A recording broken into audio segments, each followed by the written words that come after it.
pick John.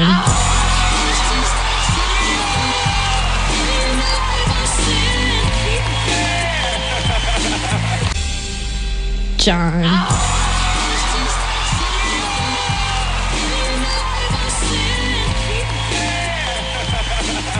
John. Yeah, baby. I love the way you say my name.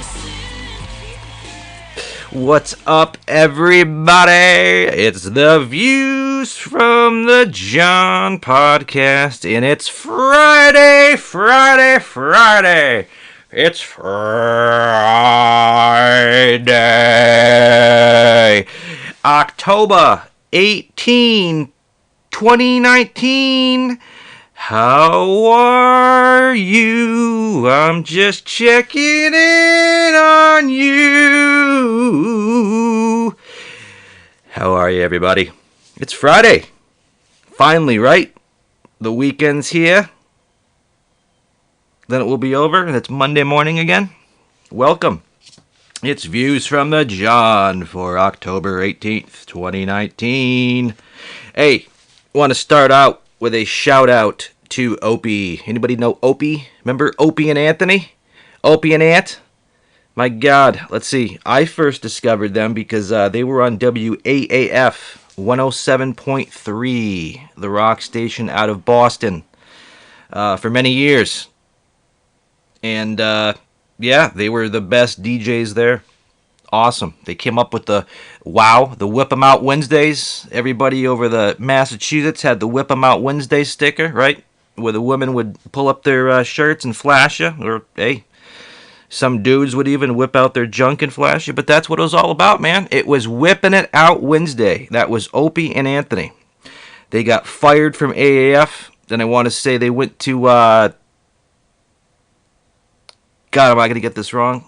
Is K-Rock Los Angeles or is it New York? They went to the New York station, terrestrial radio, and then they kicked ass there, and then they went to XM, and they were literally located right down the hall from the Howard Stern show inside of that Sirius building in New York City.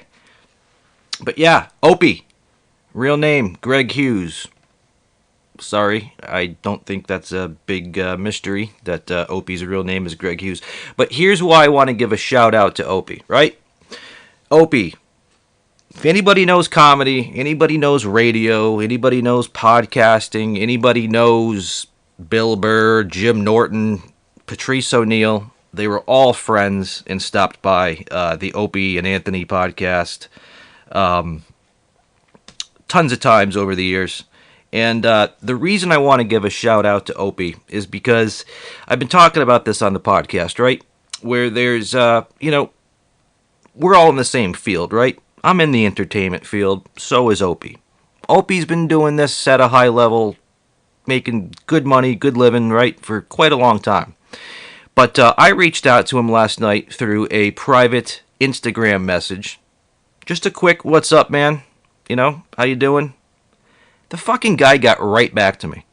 Like we were homies. That is how you act, people. That made my night. Just to know that Opie, right? Guy I've always looked up to. Great radio guy, great broadcaster. Fucking awesome, right? The dude just instantly hit me back up on Instagram. He didn't have this, I don't talk to my fans. I didn't even come across like a fan. I'm just like, Opie, you rock. Love your shit. Here's my shit. Check me out. And he just starts talking to me like a normal guy. That is how you do it, ladies and gentlemen. I know if you're wildly popular, you're Brad Pitt or some shit, you probably get fucking 10 million emails on social media a day, right? You can't get back to anybody. But, Opie, I don't know if you'll ever listen to this, but seriously, man. I mean, when I just reach out to somebody like Opie, who's definitely at a little higher level than I am in the business, and he just gets right back to me and talks to me just like we're on the same level. What a cool motherfucker. Seriously. It took the guy probably, 20 seconds out of his day to get back to somebody that's, in the same business but a little new to it, right? The guy didn't care. He put the ego aside, I don't know who this fuck is. and just treated me like a human being. That's fantastic. So shout out to you, Opie. You rock, dude. You seriously fucking rock. If I could get that kind of response out of more people, that would be great. I'm not looking for a fucking handout. It's just cool having, somebody actually write back to you. Putting aside their ego. Well, I don't know this guy, that they must suck because... fuck that. I'm a human being. We're both doing it, right? We're both in the business. He's been in it a lot longer, a lot more money, a lot more fame, right? But we're still human. So yeah, he put that shit aside and he got right back to me. We had a great fucking chat on Instagram. So, cheers, brother. Cheers. Opie, you rock. That's fucking great. Another thing I'm really excited about. Yesterday, I finished up the VOA, the voice over audio, for our very first animated short clip, which should be getting finished up over the weekend. And I'm hoping next week it'll be out on YouTube and our webpage and everywhere else for you to view. It's going to be a series of animated, short, comedic bits. All original. I'm doing the voices. My buddy Tuna, who I'm working with, lives halfway across the country, but, we're working great together despite the distance. And, animation is done. I did the voiceovers yesterday.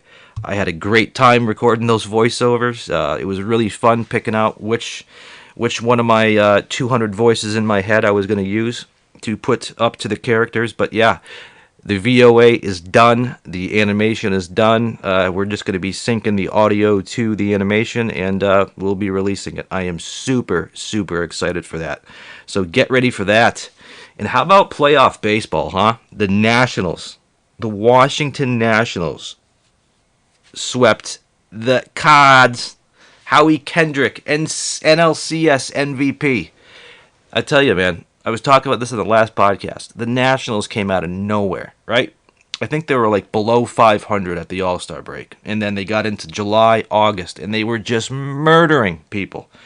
Mowing every team down. Every night I'd look at the box scores. They'd beat somebody, 13-3. The next night it was 8-1. Next night it was like 18-2. Just incredible. And they haven't stopped. And, like I said, during the last couple of weeks of the baseball season, when I was in my fantasy championship, I actually picked up Howie Kendrick.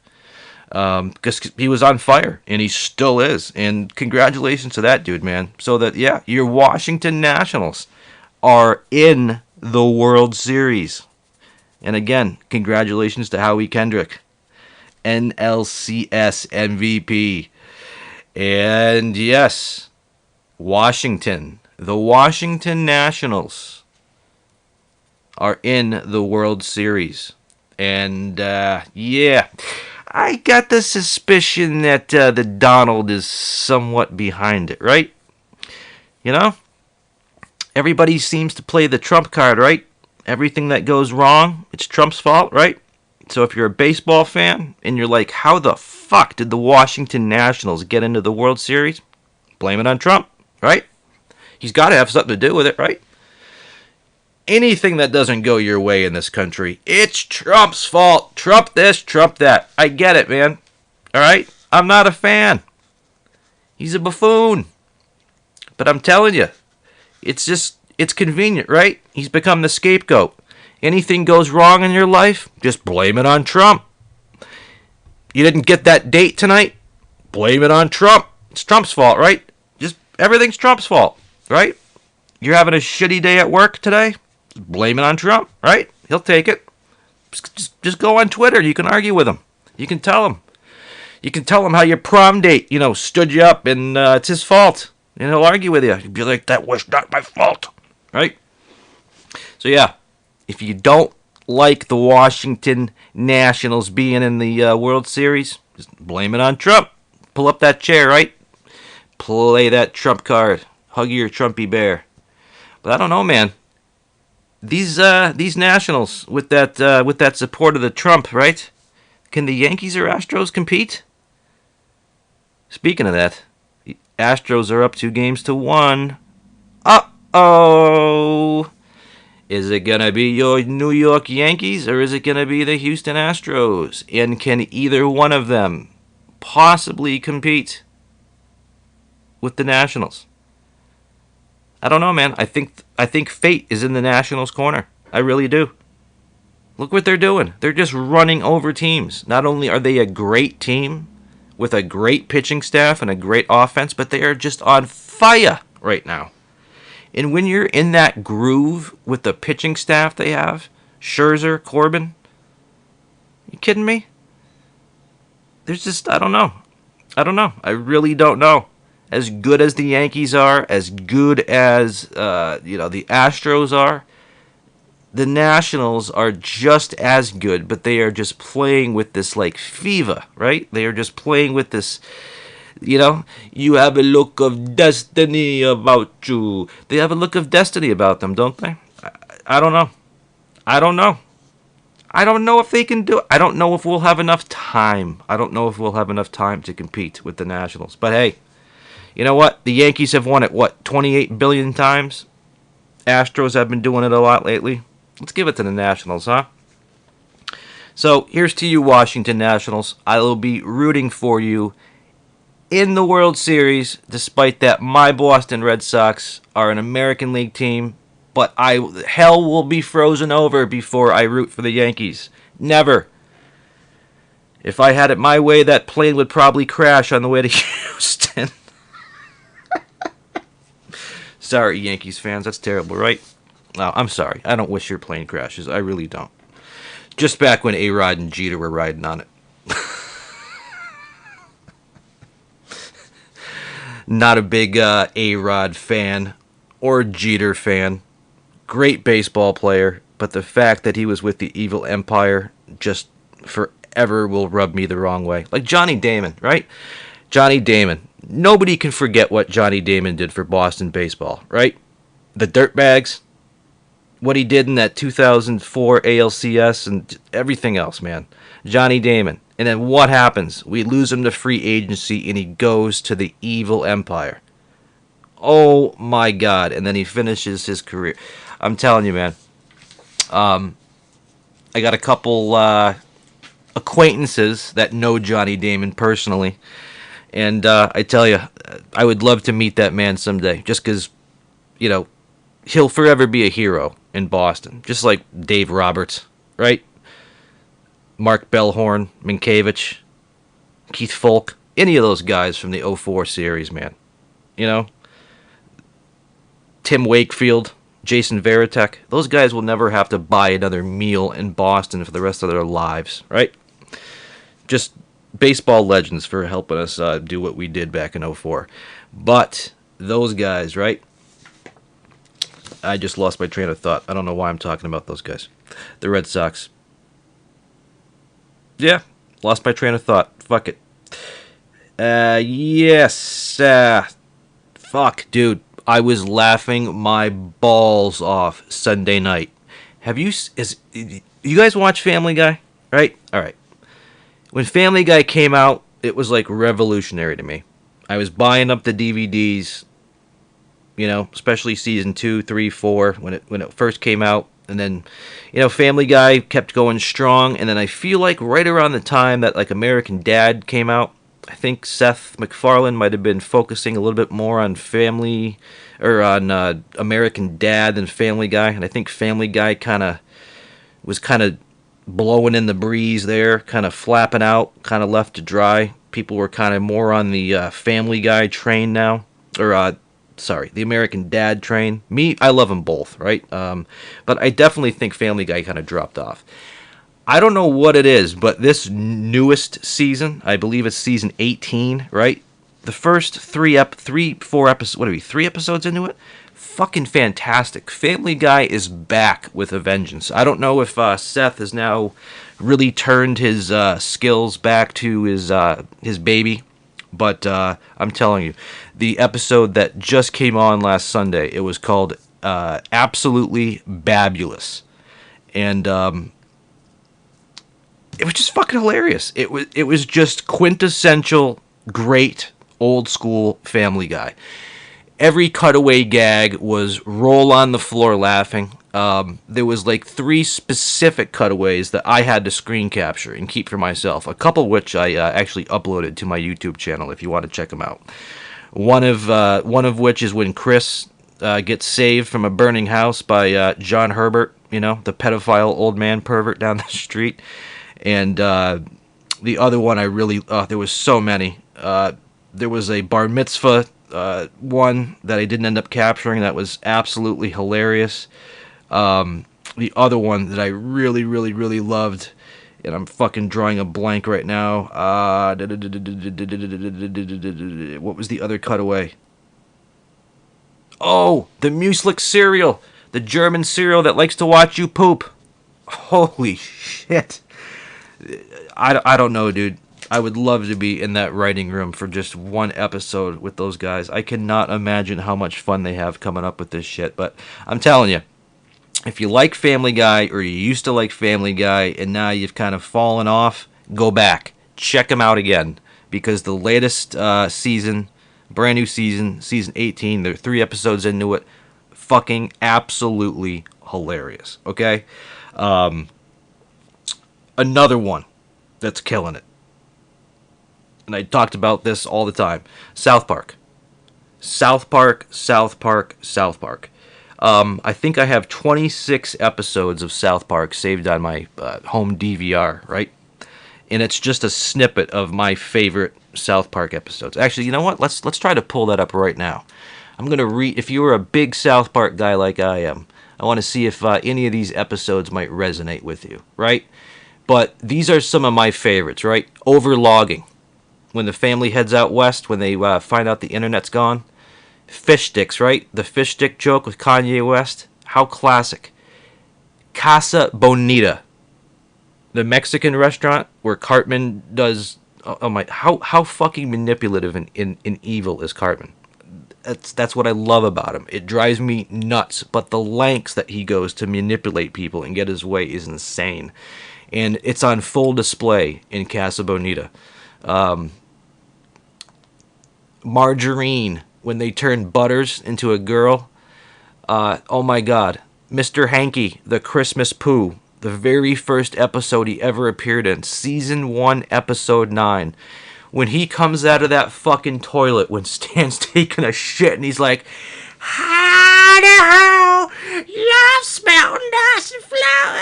God, I used to be able to do that better, but as I gotten older, my voice can't crack that high. But fucking A, when he comes popping out of that toilet, the Christmas Pooh, holy fuck, dude.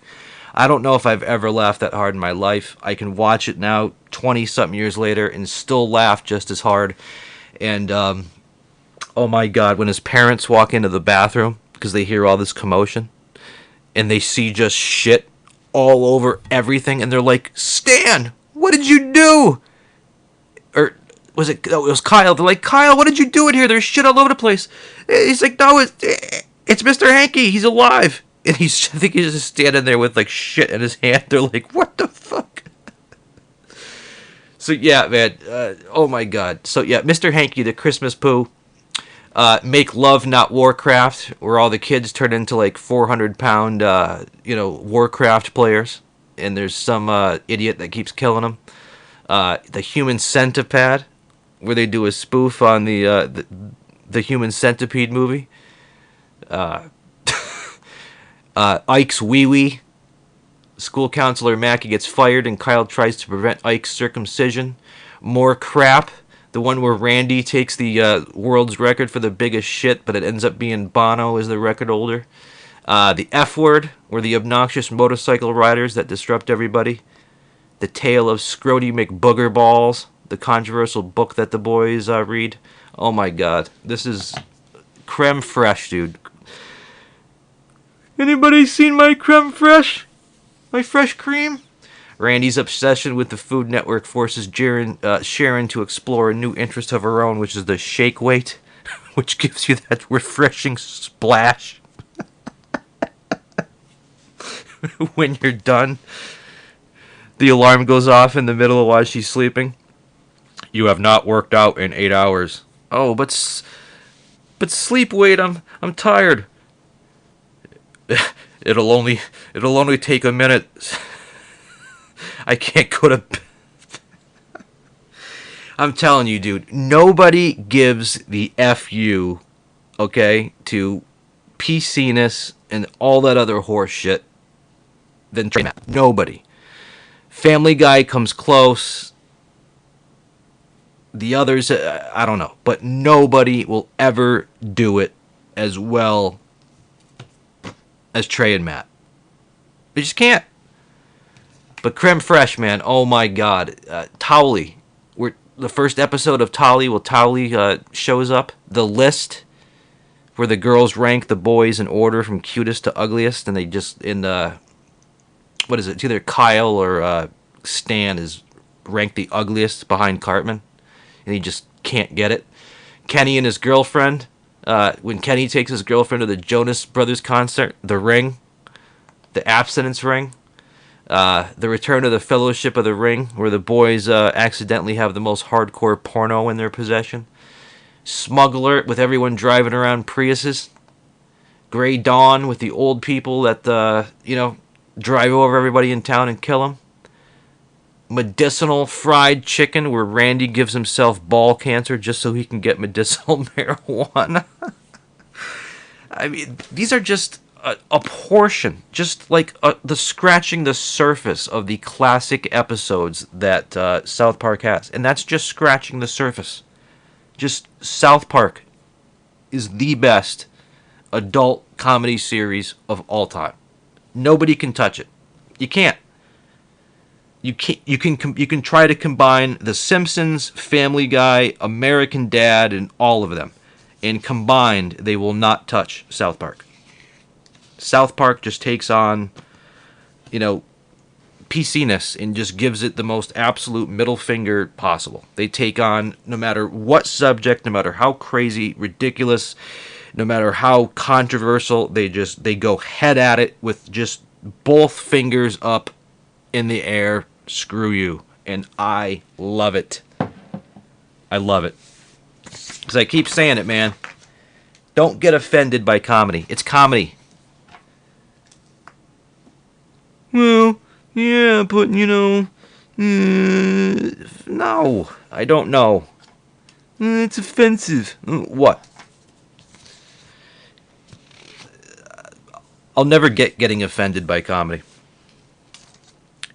People will laugh their balls off at a whole bunch of jokes, and then there'll be some joke that kind of hits a little too close to them, and then they'll get frustrated, Relax, bro. All right, let's see, what else? So yeah, nobody gives the better middle finger to PC culture than Trey and Matt, and this season, just fantastic. Last night was another brand new episodes, Let Him Eat Goo, where Cartman has a heart attack not because of his fat ass and his ways, but he has a heart attack when he finds out that his lunch, he was all excited for Sloppy Joe Day, and they tell him that he's having some kind of a vegan meal, and that's what gives him the heart attack. And then Randy and Towley coming up with the Tegridy Burgers. The fucking Tegridy Burger. To compete with the Burger King plant-based Whopper. Let me tell you, that fucking commercial, there is no fucking way that a meatless burger tastes anything like a regular Whopper. If the guy in the commercial really can't tell that he's biting into a plant as opposed to meat, then there's a reason for that. Because, okay, I'll tell you the God's honest truth. I have not had fast food in, I want to say, 5 or 6 years. It's been 5 or 6 years since I've had a Big Mac or a Whopper or any of that shit, right? And I don't miss it. I honestly think if I were to try to eat a Whopper or a Big Mac, I would probably puke. I mean, I just cannot handle that level of just shit, right? And so, all right. Going by memory, the Whopper had a lot of condiments on it, right? It was just stacked a mile high with lettuce and pickles and tomatoes and onions, and it had like a half bottle of ketchup and mayonnaise on it. So, and if you look at the meat is so thin that I think you could probably slip a piece of cardboard in there with the same condiments and you wouldn't be able to tell.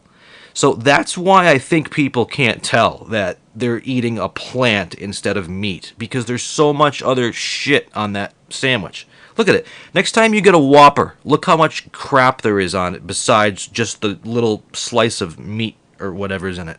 The bun, all the fucking condiments and the vegetables on it. Seriously. I don't think you could tell. I really don't.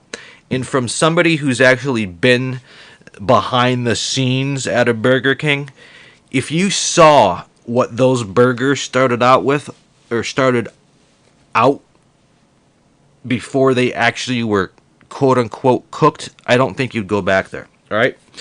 If you've ever been behind the scenes at a top secret operation like Burger King, okay? I shit you not.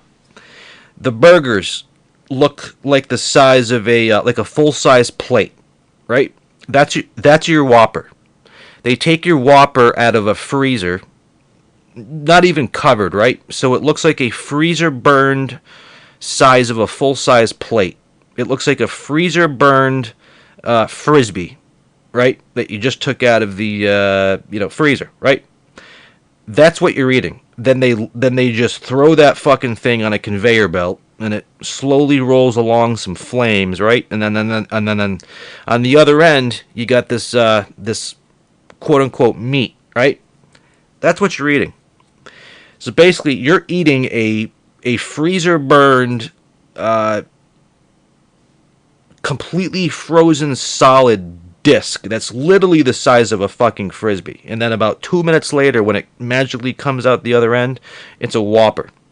So next time you go to bite into a Whopper, just picture, and I'm not shitting you, picture the size of a Frisbee. That's the most freezer burned, unrecognizable piece of shit you've ever seen. And then you throw that on a fucking grill, and a couple minutes later you got yourself a Whopper.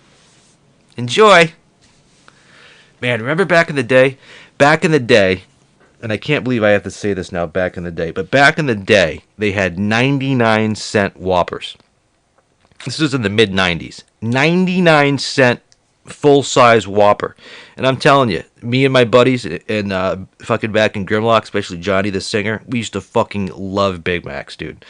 We would go, and we would get 2 or 3 of those fuckers. I swear to God.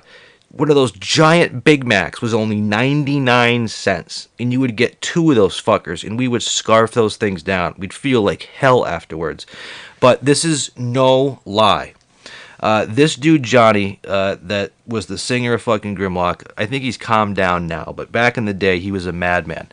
I watched that guy eat, and this is no lie. The guy did not puke or anything, but he sat down, and I think he ate 11 or 12 Whoppers in a sitting in about a half-hour period.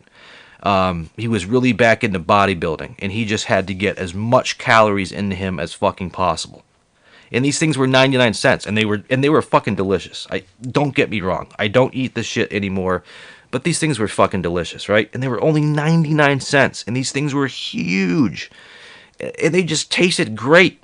Like they had crack in them or something, right? Like the freaking, McDonald's French fries. I swear to God, they sprinkle crack or, something addictive on that shit. But I'm telling you, he scarfed down like 9, 10, 11 of these in one sitting to bulk up. The guy did not get sick. He did not puke, right? And then this other time, right? He was now fasting for his workout routine, but he loved the taste of the Whopper so much. So we'd go to the Burger King drive-thru, we'd get like 4 Whoppers, right? 2 for me, 2 for him, and because he was fasting, he would eat the Whopper, he would chew it, enjoy all the juices, and then he would spit the fucking shit out back into the bag. That's one way to do it, right? He loved the taste of the Whopper so much that he would just chew the fuck out of it and just enjoy all those juices just, flowing over the fucking taste buds. And then he'd spit it out so he didn't swallow it because he couldn't have the fucking calories. But yeah, man, the Tegridy Farms burgers last night.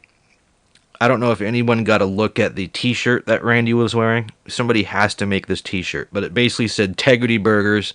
And then their catchphrase was, tastes like shit, but you won't care. I fucking love it. Tastes like shit, but you won't care. And why won't you care? Because a few minutes after you eat the burger, because it's a marijuana-placed plant plant-based burger, you start feeling all high, right? You start feeling all warm inside. That's why you won't care. You know, you go eat a plant-based Whopper, right? Half an hour later, you're going to be running for the toilet. It's either going to come out your mouth or come out the other end, right? But you have a Tegridy Burger, it's going to taste like shit, just like that Whopper. But a half an hour later, you won't give a shit, right? You're just all fucking high. So yeah, the Tegridy Burger tastes like shit, but you won't care. I love it. So listen to this, man, right? I lived in Charleston, South Carolina. Anybody from Charleston? Anybody from South Carolina? So yeah, I was a Yankee, born and raised outside of Boston, and I moved down to the South in 2004 until 2006. Met a lot of cool people in Charleston. A lot of cool people. Lots of cool people. But there was a whole nother part of living in South Carolina that was a whole lot different to living in Massachusetts. And I'll get into that another day. I think I've talked about it. But the racism down there was actually palatable, which made me super uncomfortable. Because I think racism is one of the most stupidest, ignorant things that you can do. It's one of the most deplorable, I think it is the most deplorable thing in the history of this world. The fact that we thought it was a great idea to pluck up people from Africa and then just claim them like they're fucking robot slaves. Are you fucking kidding me? I think about that aspect of our history, and I'm just like outraged out, man. Seriously. And I'm not even black. I can just imagine, you know, how fucked is that in our history? That we felt it was okay to make another human being our slave. Are you fucking kidding me? That is such a deplorable part of our history. There's not an adjective to describe how fucked up it is, or how passionate I still feel about it. So, being raised where I was and am right now, it's extremely diverse, okay? And it's kind of well known, I guess, depending on where you live, that people up in the northern half of the country are a little bit more or less, I guess, racist as a whole than people down south.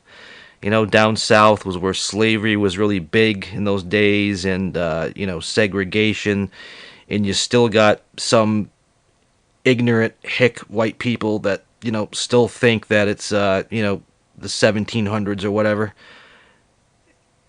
I hope I never come across one of you fucks when I go down south, honest to God. But literally, when I lived down south, one of the things I didn't like about it was because there was a palatable, you could feel it in the air, tension between ignorant white people and black people. And I just think that's just the state of affairs in the South. And when you come from the North and you're raised in the North and you see that down there, it's very disconcerting, it's disheartening, and it's fucked up. It really is. The black people don't trust or like the white people down there, and vice versa. We all got along. We had to. We worked together. But the level of comfort in just community I see in the Boston area, in the Northeast where I grew up. Does racism exist? Yeah, but it's a lot more quiet and subtle, okay?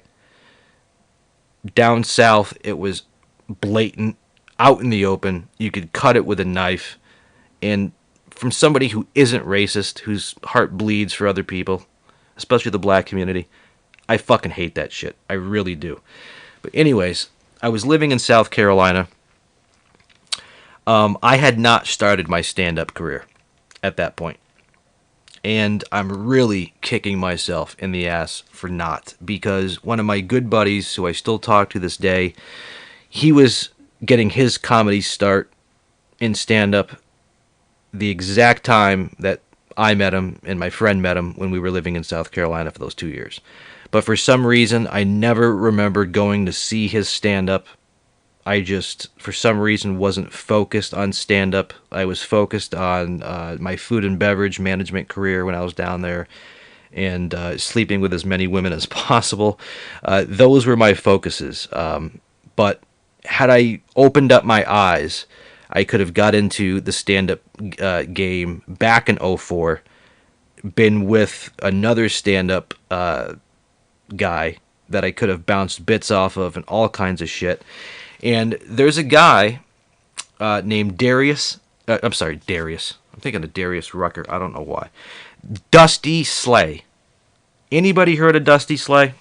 Dusty Slay got his start the same exact time I was living in Charleston that my buddy John, who's a good friend of his, was also getting his start. The guy was doing open mics, comedy, stand-up, all over Charleston, South Carolina, the exact same 2 years that I was living there. And I could have been hanging out with this dude doing stand-up too. Now Dusty is huge. He's huge. He's been on Kimmel and all the night shows. He's got specials coming out. I was just on his website. He's booked solid into March of 2020. The guy's killing it. And he got his start with my buddy John in 2004, right when I could have started. So I think about it, and it's like hindsight's always 20/20, right? But just think about it. I could have started off doing my stand-up around two other great comics, one of which is super successful right now, and I would have been right there. And I would have had, 13 years of experience now, 16 years of experience under my belt. And who knows, I might be just as popular, if not more popular than Dusty is. But man, I tell you, I might have even met Dusty. Because he was hanging out with my friend Brian and John, and John was the guy doing stand-up, and John and Dusty are still close friends. I'm close with John, and I just learned about Dusty the other night. I hit Dusty up on Instagram, and I just think it's too funny. I'm experiencing that almost every day in my life now that I'm 40. And I'm like, fuck, man, I wish I knew about that 20 years ago. Or fuck, I wish this existed 20 years ago. Or why the hell didn't I get into this business or that 20 years ago? Why? Because nobody guided me. Nobody told me. Or maybe I didn't listen. But that's why I'm so adamant now about telling parents and about telling younger kids who are 12, 13, experience everything you can, man. Check out sports, check out science. Expose your kids to as much as they can so they can find what they're passionate about, so they can start off young. If your kid, you introduce them to a lot of different shit and they're passionate about wanting to become a pilot, it's never too soon to start preparing yourself to be a pilot. Okay? If you want to fly F-16 fighter jets for the Air Force, I'm not going to tell you that that's an easy job to get. Somebody very close to me who had all the experience, connections, education, and all that that you would need to be a fighter pilot, and he couldn't get in. So when you see the commercial for the Air Force and you say, oh yeah, I'm just going to sign up for the Air Force, and 6 months later I'm going to be flying a fucking stealth fighter. Sorry. Ain't going to happen, buddy. Because I know people, officers in the military that went to military school, that got letters of recommendations from high-ranking politicians and government officials, went to military school, graduated with honors, and they still couldn't get into the Air Force Academy to fly jets. Okay? And they had literally the most perfect resume. So when you see that commercial, be all you can be, join the Army, Navy, Air Force, Marines, join Space Force, and you can come fly a UFO for the government. No, you can't. I'm not saying that they won't stick you as a pilot, maybe in one of those cargo planes flying rubber dog shit out of Hong Kong. But, if you think you're just going to sign up for the armed forces and a couple years later you're just going to be cruising around in an $80 million fighter jet, sorry, buddy. I'm bursting your bubble right now. However, if you wanted to become an aircraft mechanic or any of that shit, I'm going to talk about that soon and what got me on the whole aircraft mechanic thing. But I'm telling you, there are so many cool jobs that I had no idea existed when I was younger, that if I was exposed to them or knew about them, I would have done it in a heartbeat. So yeah, man, listen to this. So I have an iPhone 6S Plus, and I know that's old school, right? Oh my God, John, that iPhone is so like 3 years ago. What are you fucking still doing with it? Well, you know what? I paid the fucker off, right? And these things aren't cheap. I don't have fuck you money, right? These things aren't cheap, you know? They're what, $1,200? Do you just have $1,200 just burning a hole in your pocket? I know a lot of people do. A lot of people have fuck you money, where $1,000 is literally like about $1 to me. Where just $1,000 is just like nothing. Okay, the last person I heard had fuck you money was actually Joe Rogan yesterday. Joe Rogan he posted something on Twitter, and it was a link to an animated video that one of his fans did about why Joe Rogan is the best podcaster. And he is. He's the best interviewer, best podcaster. Without a doubt. Huge influence on me, right? But Joe Rogan has fuck you money. And what is fuck you money? Fuck you money is just having enough money to basically just say, fuck you. You know, it doesn't matter. You want to go buy a $125,000 2020 Range Rover Sport autobiography, you know, VSR edition, that's like 140 grand. That's fuck you money. He could walk into that Range Rover dealer right now in cash like you were just paying for your lunch. That's fuck you money. Any car you've ever dreamed of, you can walk down to your local dealer in LA with cash. Cash. You ain't fucking leasing that bitch. You ain't fucking financing that shit for 2.9%, right? 2.9% APR for 72 months. No, fuck. Those guys are throwing down cash, bro. In cash. You know, even on a $300,000 car. It's cash, bro. That's fuck you money. You know? You got people like me that walk into a BMW dealership or whatever. You know, we got to fucking finance, put down 5-10 grand. We're fucking blowing out our life savings. That is fuck you money to be able to walk into a Bugatti dealer, a fucking Veyron, same car, right? A McLaren dealer, Mercedes, AMG. I don't give a fuck. Lamborghini. You want one of those new Lamborghini Urus fucking SUVs that goes 0 to 60 in like half a second? 400 grand. Dudes like Rogan, dude, he can just decide, yeah, I fucking want that. And literally, like it's $5 to you, he just goes down to that dealer and just slaps that fucking cash down. Boom. Doesn't even miss it out of his bank account. It's like fucking pocket change. That is fuck you money. So when the new iPhone 12 or iPhone 11 Max Pro fucking 512 trillion fucking, you know, gazillion byte phone comes out and it's like $1,800, you know what $1,800 is to a millionaire? It's pocket change, bro. So when these new iPhones come out, you know, I want to know how many, probably thousands of people living in and around this Los Angeles that have fuck you money, that had a perfectly good, let's say iPhone 10 something, right? And then the new iPhone 11 Max Plus comes out, right, with the fucking 20-inch screen, right? And it's like $1,800 for the Pro model, even though all they do is just text and fuck around, right? They just walk into that store, and it's just that $1,800 for them is like you putting change in a fucking parking meter. It's pocket change to them, bro. A new iPhone is just pocket fucking change, right? I can't imagine what it must be like to have fuck you money. Because I'm rocking an iPhone 6S Plus, right? And that bitch is like 3-4 years old. And I swear to God, these Apple products, right? I think they're built to self-destruct. Once they know that your 2-year payment plan and you've paid that thing off, I swear to God, there's like a self-destruct chip inside of this shit, right? As soon as you're done paying off that fucking iPhone, that thing's going to start just fucking up, right? And that's what my phone's been doing. My phone is acting like an asshole, right? But, alright, I'll admit, I don't just want an iPhone 11. I want the Pro. And I just don't want the Pro. I gotta have that Pro fucking Max, bro. Because that 5.8-inch screen on the Pro, it's just not fuck you enough. I gotta have that 6.5-inch screen, bro. You know? I gotta have that 7/10 of an inch more. I do. And it's only $2 more a month, right? But even if I trade in my 6S Plus, right? It's going to cost me a whopping $27 more a month.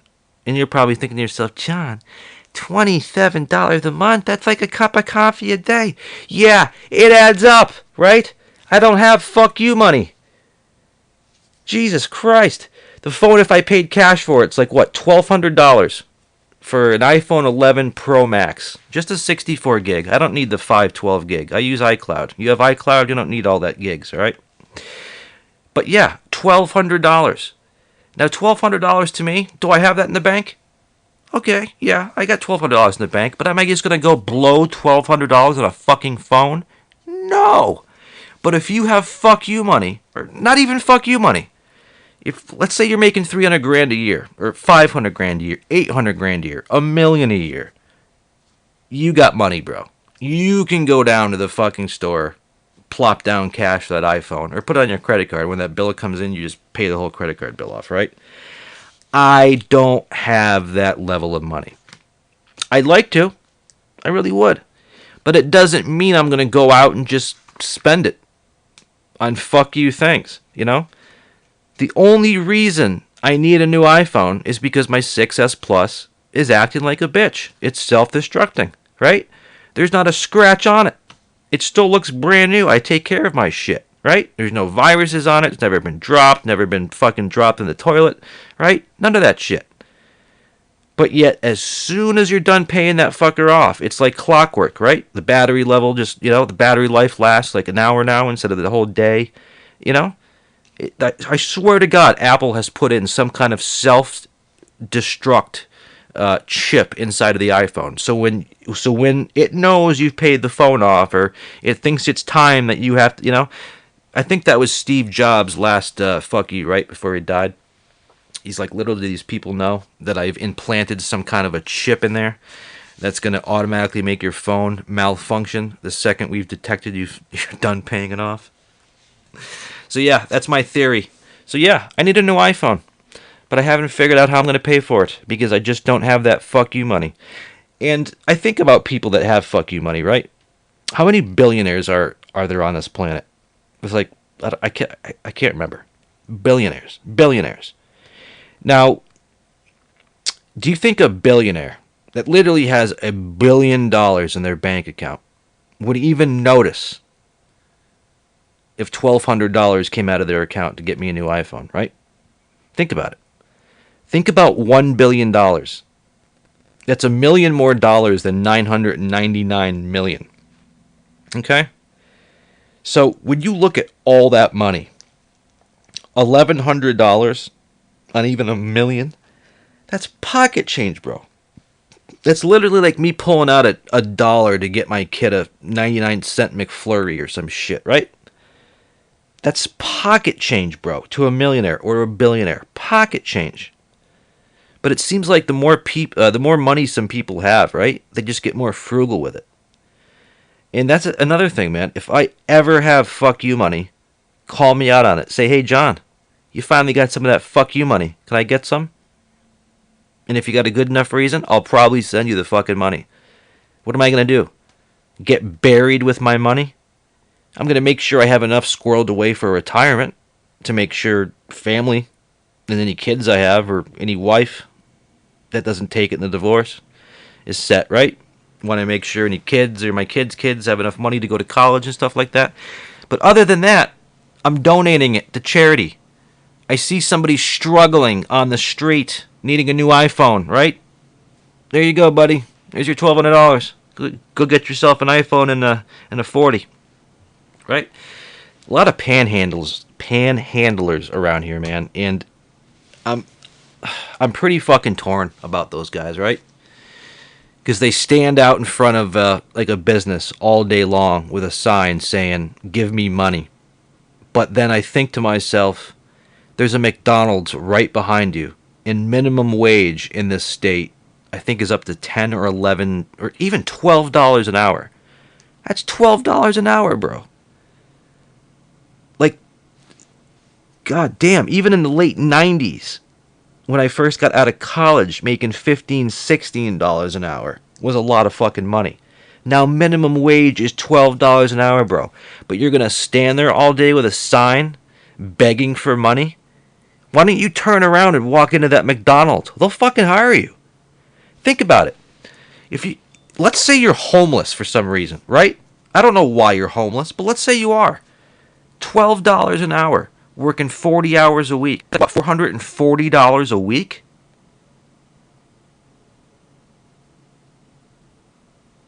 And you're going to try to hit me up for some spare change after I just walked out of the grocery store, getting groceries that I had to get to survive? I mean, I get it. You got spare change, you want to help out a fellow human, great. But when I see the same fucking guy standing in front of a McDonald's all day long with a sign saying, help me, right? The guy's not handicapped. I don't know why he's homeless. I hate to fucking speculate, but with the way that heroin is nowadays with the white community, right? It's probably heroin. It seems like every fucking white person is either hooked on some aspect of painkillers or fucking heroin these days. It's tragic. I don't know where the fuck that came from. But anyways, Panhandlers, man. I mean, I get it. I've never been homeless, but I can imagine it's fucked and it's scary, right? But I've never been homeless, but I've had my back up against the wall several times in life, and I find a way out of it. We lay in the beds that we make for ourselves. I know some people are dealt just really fucking bad hands in life. Just over and over and over again. But you got two choices. You can either fucking ring out or ring in, right? If you're going to ring out, ring out. But if you're going to stay in the fucking ring, then just fuck. What can you do? What can you do? Go pound the pavement and find a fucking job. McDonald's is right behind you. They pay $12 an hour. They'll hire anybody with a pulse. So quit standing in front of a fucking traffic light with a sign saying, give me money, when you can walk right behind you and make, $12 an hour. 8 hours, that's like $100 a day you can make working at fucking McDonald's. But why? Why doesn't he work at McDonald's? Because I bet you the guy, when he stands there for 8 hours a day, probably makes $200. Because there's enough fucking idiots out here that'll keep giving the guy $1 every time they pull up to the light. Oh, here's $1, sir. Here's $5. Oh, here's $10, sir. Here's a 40, sir. Here's some whatever. You know? That's why this guy's rocking fucking shoes that are more expensive than I got on, right? This guy doesn't want to work at fucking McDonald's making $12 an hour because he's making fucking $20 an hour standing there getting your fucking money with a sign saying, please help me, I'm homeless. Holy shit. I guess I need to quit my job, right? That's a good idea. Maybe I can make 80, 90 grand a year by making a sign that says I'm homeless, right? And this isn't to say that there aren't real people out there struggling, but bro, I see you in your designer jeans, your fuck you Nikes on, your Rolex watch, holding a sign that says I'm homeless. You're not handicapped. You don't look like you're mentally deficient in any way because you're out there every day. But there's a McDonald's behind you. There's a Stop and Shop. Those guys pay $12 an hour and they will hire a chimpanzee. But why won't the guy work there? I keep saying it. Because he's making like $2 a day taking your money. All you suckers. Oh, here's an extra $1 for the homeless guy. That's what I'm saying, bro. There are good and bad people taking advantage of the situation in every aspect of life. There are definitely homeless people out there that are truly homeless and truly fucking bumming that need your help, right? But at the same time, there are people that aren't really homeless that are making $200 a day because you can't tell the difference. There is somebody in every aspect of anything on this planet that is in it for the wrong reasons, just to take advantage. You give somebody a fucking inch, they take a mile, right? So yeah, that's that rant. But yeah, I need a new iPhone, and I don't know how I'm going to pay for it. And then that got me thinking about having fuck you money. I would love to have fuck you. Oh, never mind fuck you money. Just enough money to where I want to go get a new iPhone. Not because I want it, but because I actually need it because my current one is dying. I can take $1,200 out of the bank. And I'm not going to be like, you know? No problem. You know, $1,200? I got it. All right, no problem. Fuck no, man. Johnny's got to figure out a payment plan for that bitch, right? Sorry. You know? Then it's like, it's only another $26.67 a month. Yeah, well, when you're already paying over, thousands of dollars a month in bills, this shit adds up, right? And you just start a new production company like I did. You think all that shit's free? Trademarking names, fucking building websites, paying for hosting, upload, podcast fucking material, work, all that other shit. This shit costs money, bro. The fucking microphone I'm speaking into right now is like a $400 microphone. That's just the microphone. Never mind the fuck you iMac that I got connected to it, right? Or the fucking mixer and all the boxes. Jesus, man, I tell you. I guess you gotta make money. Or you gotta spend it to make it, right? But, yeah, when you don't have a lot of money, or fuck you money, and you need to spend it, what are you gonna do? You got a few options, right? To dig yourself deeper into debt on that credit card, or pull that cash out of your savings. And when it comes to $1,200 for a phone, really? $1,200? What happens if your windows blow out in your house? You got to buy a new roof, or you know what I'm saying? It's a phone, bro. $1,200. But when you have fuck you money, it's just like whatever. Amazing. So listen to this.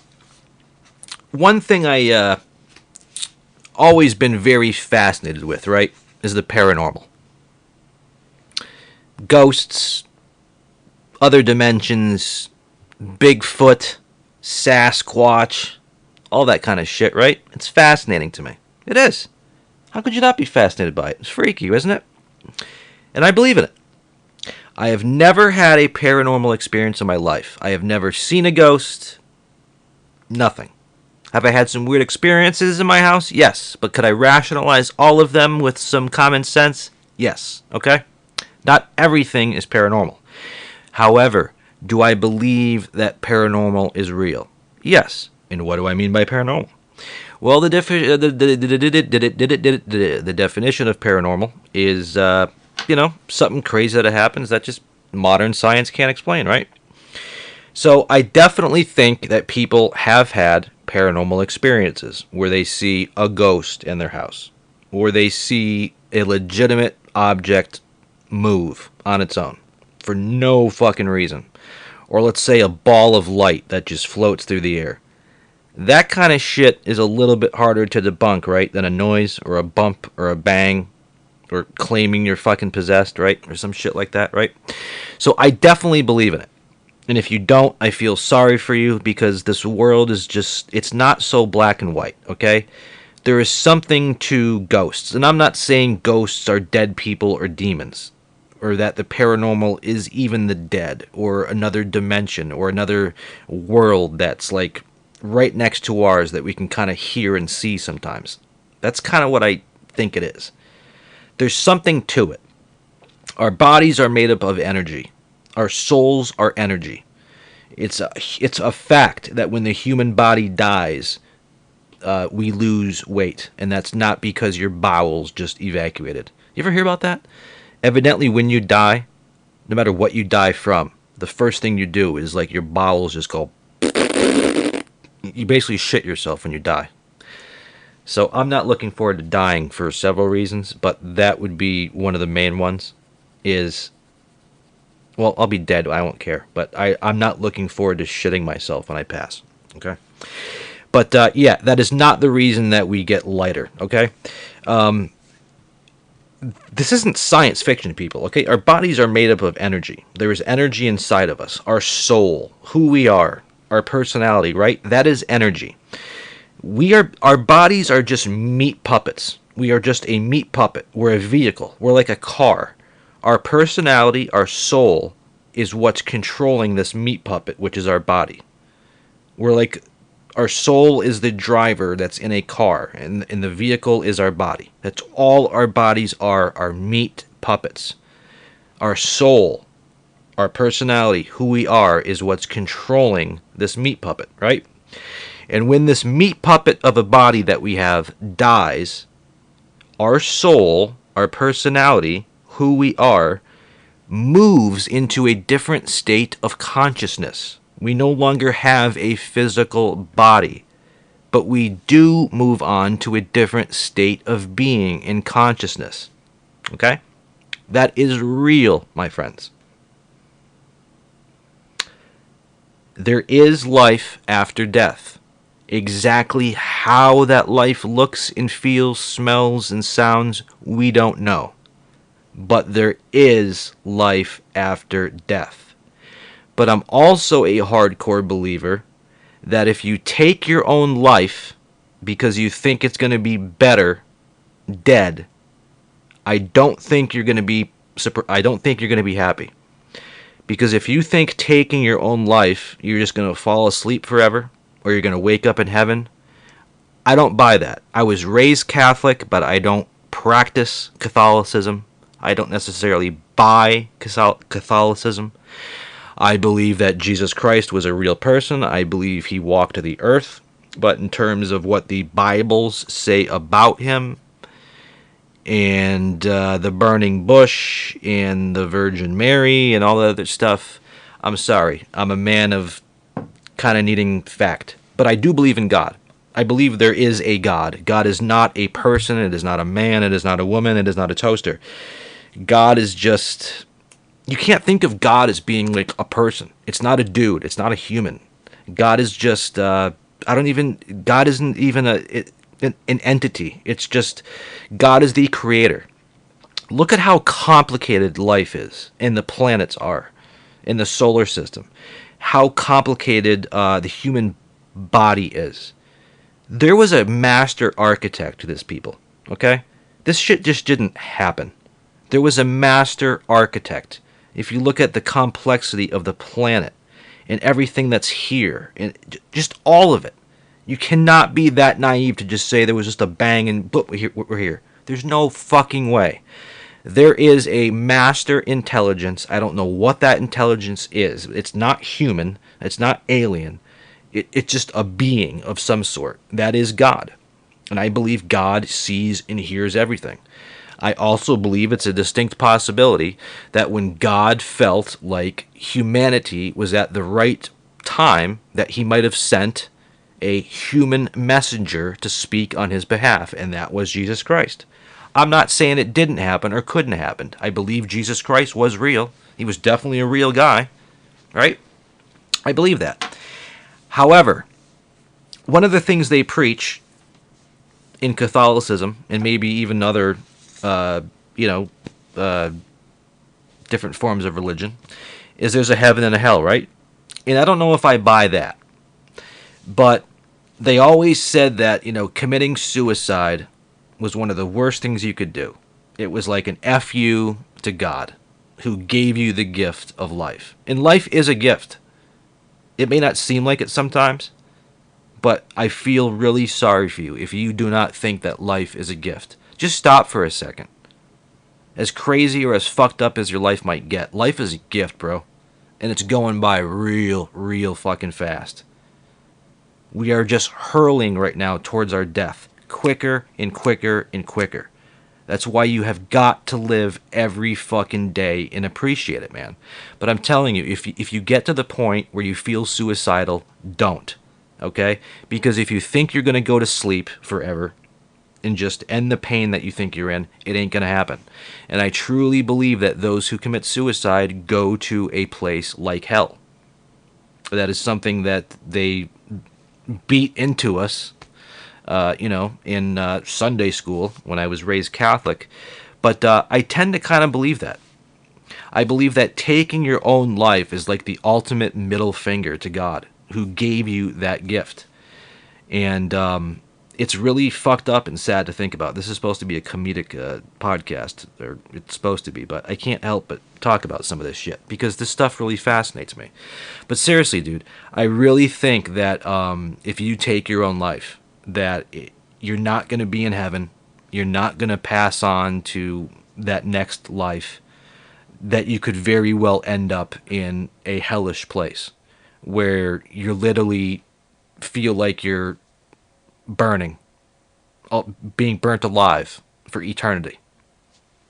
And I ain't taking that fucking chance. I don't think anybody should. It's such a tragedy that anybody thinks that suicide would be the answer, because it never is. And I'm telling you that life is beautiful, even when it doesn't seem like it. And there are so much to live for. But I'm telling you that really never even remotely think about taking your own life. And just live, okay? Life is a gift. But I do believe there's an afterlife. I truly do. But I believe it's something that's so special and amazing that we just cannot possibly comprehend it. And I do believe that God sees everything. I do believe that we get judged on how much we made an impact on the world, on other people's lives, and on our own. And I'm telling you, if you've ever wanted to know more about the afterlife, more about aliens, more about other planets, anything, the information is out there. The real information. I talked about this on Monday's podcast. If you're going to rely on just the nightly news to fill you in on everything that the world has to offer, you're going to miss 99.9% of it. Okay? The nightly news is a program. It works on ratings. They want good ratings. So out of the 10 billion news stories that happen a day, the news, which is a business, is going to pick the 5 or 6 most extreme news stories to report on, and then they're going to really, make those reports as crazy as they can, because bad news sells, right? Nobody wants good news. Everybody wants the bad news, right? So they're going to pick out of the 10 billion stories that happen today, 5 billion great, 5 billion bad. They're going to pick 5 of the worst bad stories to tell you on the news tonight. And you think that's all there is out there. And it's not. When is there going to be a news station that's just all good news stories? I'll watch that at night. Because good news happens every day in this country. There are success stories that would make you cry because you're so happy for that other person. Thousands or millions of those stories happen every day, but you're never going to hear about it. People still don't think UFOs exist, but the government came out and said it and showed us proof 2 years ago. But you don't see it on the news every night, so people just forget about it. But if you look for it, if you want to know what happens when we die, there are some pretty good ideas out there now from fucking scientists, all right? And that's why I'm kind of explaining it to you. There is an afterlife. There is a consciousness beyond this world, all right? And I believe that when we pass on into that consciousness, we can then look kind of back on this world in dimension that we're in right now. And there very well could be some ways that the dead, or even demons or spirits or whatever that have never walked the earth, that are kind of in this same dimension as the dead. And some of these beings or the dead can actually manipulate the environment in our world. I think that's basically how it is. It's that simple, but it's not anywhere near as hardcore as they make it out to be on TV. And it ties just right into the news stories I was talking about, right? So paranormal TV shows started coming out, I want to say, late 90s, early 2000s. The first show I can ever remember doing it was Ghost Hunters. TAPS, right? The Atlantic Paranormal Society, TAPS. They were based out of Rhode Island. Jason Hawes, right? Steve Gonsalves, Dave Tango, those guys, right? Those guys were the very first to do it. And then I want to say right around the same time, it was my fucking most hated man on the planet, Zac Bagans, and his Ghost Adventures bullshit, right? So anyways, dude, I used to be into these shows 20 years ago. Because part of me wanted to believe what I was seeing was real. And now I don't. Why don't I? Because it's TV, right? A real paranormal investigation, if I were to take you on one tonight, would be extremely boring for you on TV. And every TV show, remember, is a business, and they're working on ratings.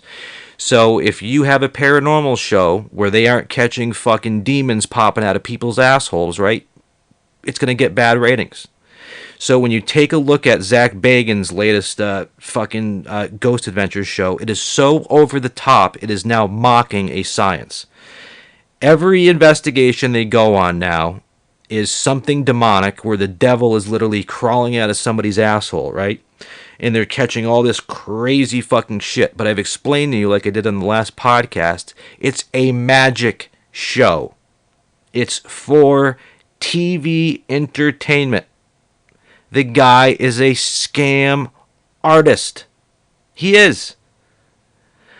I'm willing to, as God is my witness, I would put all of my money I've ever made on the table right now to say that 99.9% of all the material that they have ever released is fake or wrong. Okay? Some of the reactions that the guys have where they jump and it really seems like they jump, I'm sure they do. Because sounds are being made in that building that they're in that they don't know are coming. But I believe they're being made by the production team. So they get real reactions out of these people. I told you, all the equipment that they use, these ghost hunting equipment that you can't even buy in a store, they're all gadgets that are made by someone that doesn't even fucking believe in ghosts. And any one of these machines this guy is building can be preloaded with EVPs. It can be preloaded with all sorts of different shit. It's laughable, dude. You're laughable. But I'm going to tell you where it gets worse, okay? The guys that I really respected, like I was just talking about, those Taps guys, they were the guys that started all out in the mid-90s. Ghost Hunters, I believe it was. It was the very first show. I can't remember now what station, that maybe A&E was the first one to do it with them. But they were the originators, and they were the best. And I think I stopped watching them around 03, 04, because even they started to get ridiculous. And now I started to question everything they were doing. But again, it's a TV show, it's a business, it's for ratings, okay? But a real paranormal investigation most of the time, okay, it's boring and nothing happens. And you're not going to sit there for an hour through all those commercials and watch something boring, right? Where nothing's happening. They have to make it entertaining, or else you're not going to watch it. But then they call it reality TV. That is not reality. Nothing about that show is reality. And this new show, okay, it's called Ghost Nation.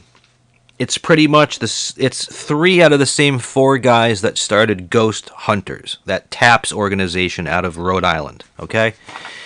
And as much as I cannot stand these paranormal shows now, not because I don't believe in it, but because I do not believe in the TV shows. And they're stupid. And I'm going to give you a prime example to the point where I was literally screaming at the TV last night. All right, so the name of their new show is called Ghost Nation. It's on the Travel Channel, right? And I'm telling you, dude, all they were fixated on in this first episode was a couple that claimed that their house was super haunted, right? Super haunted. They were seeing ghosts, shit was moving all around, but of course when they get there and the cameras are there ain't shit ever, right? Nothing. Absolutely nothing. The only evidence they kept focusing on was there was a remote control car that kept moving on its own. Now, let's use some logic and common sense, okay? Remote control car keeps moving. Remote control car keeps moving. They only asked once in the hour show where the remote control was, and the homeowner said, we don't know. Okay. Okay, let's just pretend that the remote control really is missing for this remote control car. All right. The next thing is, right, it's a remote control that controls a car using a radio frequency. The car has batteries in it. Do you think they once tried to remove the batteries from the car to see if the car would still move? Tell me that isn't the logical, common sense first step.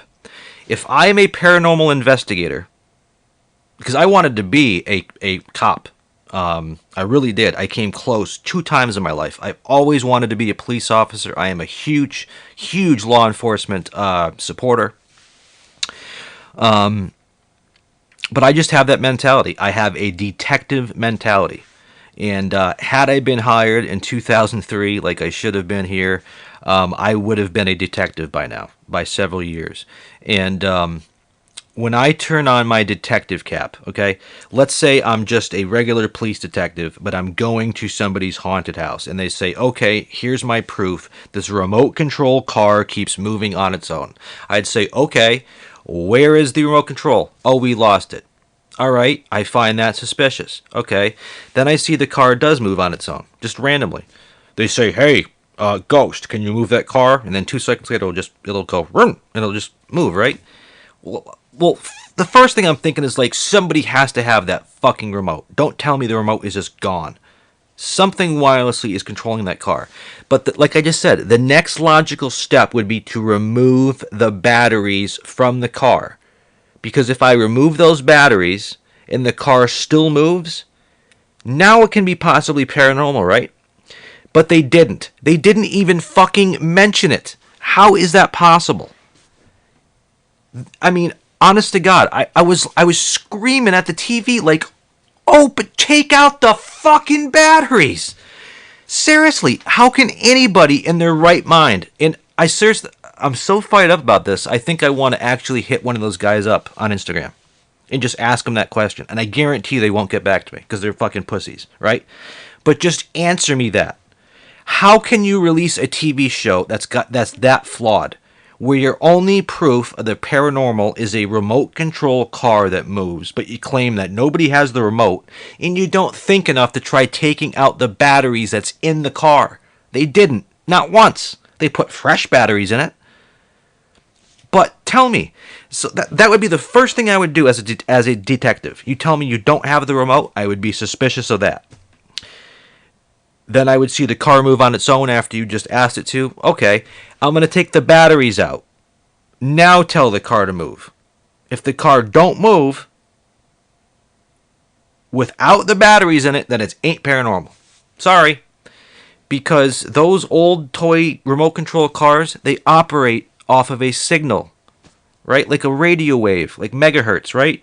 The same kind of signal that that your garage door opener is tuned into. A lot of different remote control things. Even your TV remote could be moving a remote control car. Okay?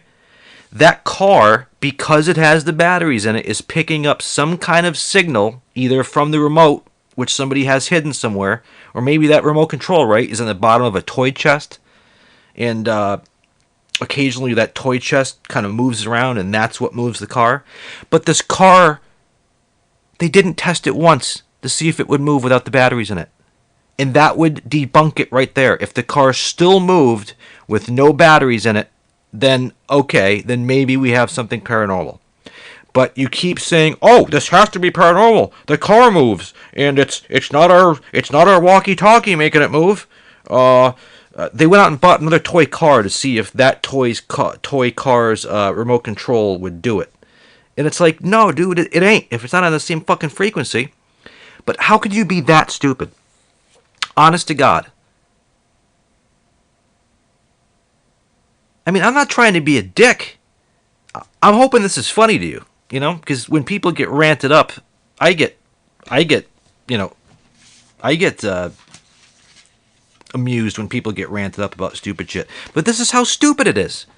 Their whole basis of this show was look at the paranormal activity we caught on tape. This toy car moves. This remote control car moves. Well, where's the remote? We don't know. You mean you couldn't be holding that fucking thing off camera? Bullshit.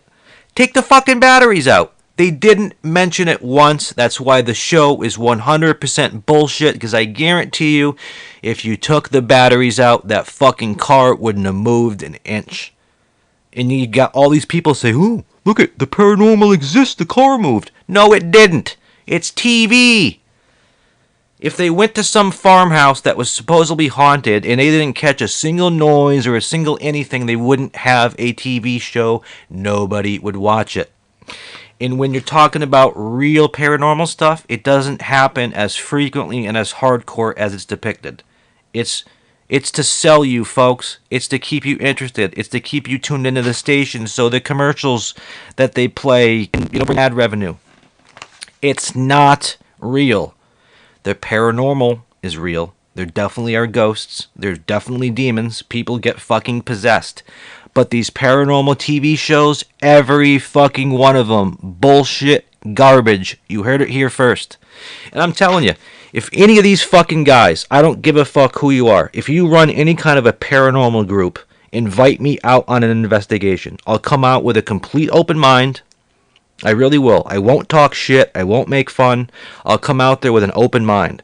But any kind of a strange fucking noise we see or hear or any of that bullshit, I'm not thinking it's paranormal. Noises happen. If you bring anybody into a dark, pitch dark, old, abandoned building, and then you fill their head up with bullshit like it's fucking haunted with fucking devils and demons, of course, any sound that you hear in that fucking building, you're gonna be like, right? You're working yourself up, bro. And then another aspect of this shit is, I was watching another one recently, where they say, oh, it's really commonplace for people when there's heavy paranormal activity around for them to feel sick and like they're going to puke. No. You know what that is, bro? It's called a fucking panic or anxiety attack. You're giving yourself a panic or anxiety attack. And you know what a panic or anxiety attack feels like? I've had them. You feel like your world is ending, bro. You don't know whether you're going to shit yourself or puke or at the same time. You feel ill. But once that panic or anxiety passes, you're fine. So these people go out to the Blair Witch fucking house, right? They get themselves all worked up and they're like, oh, bro, there's so much activity, I feel sick. Oh, yeah, that happens around ghosts. No, it don't. You're giving yourself a fucking panic attack, you dumb fuck. Jesus Christ. And people buy this shit, hook, line, and sinker. And this is why I'm trying to wake you up, people. Think for yourselves. Start thinking with some logic. You know? There's a reasonable explanation for shit. But when I run out of reasonable explanations for stuff, I kind of start believing it. And let me tell you, that's why I'm telling you that there are truly crazy fucking aircraft flying around our skies right now that are using gravity as propulsion.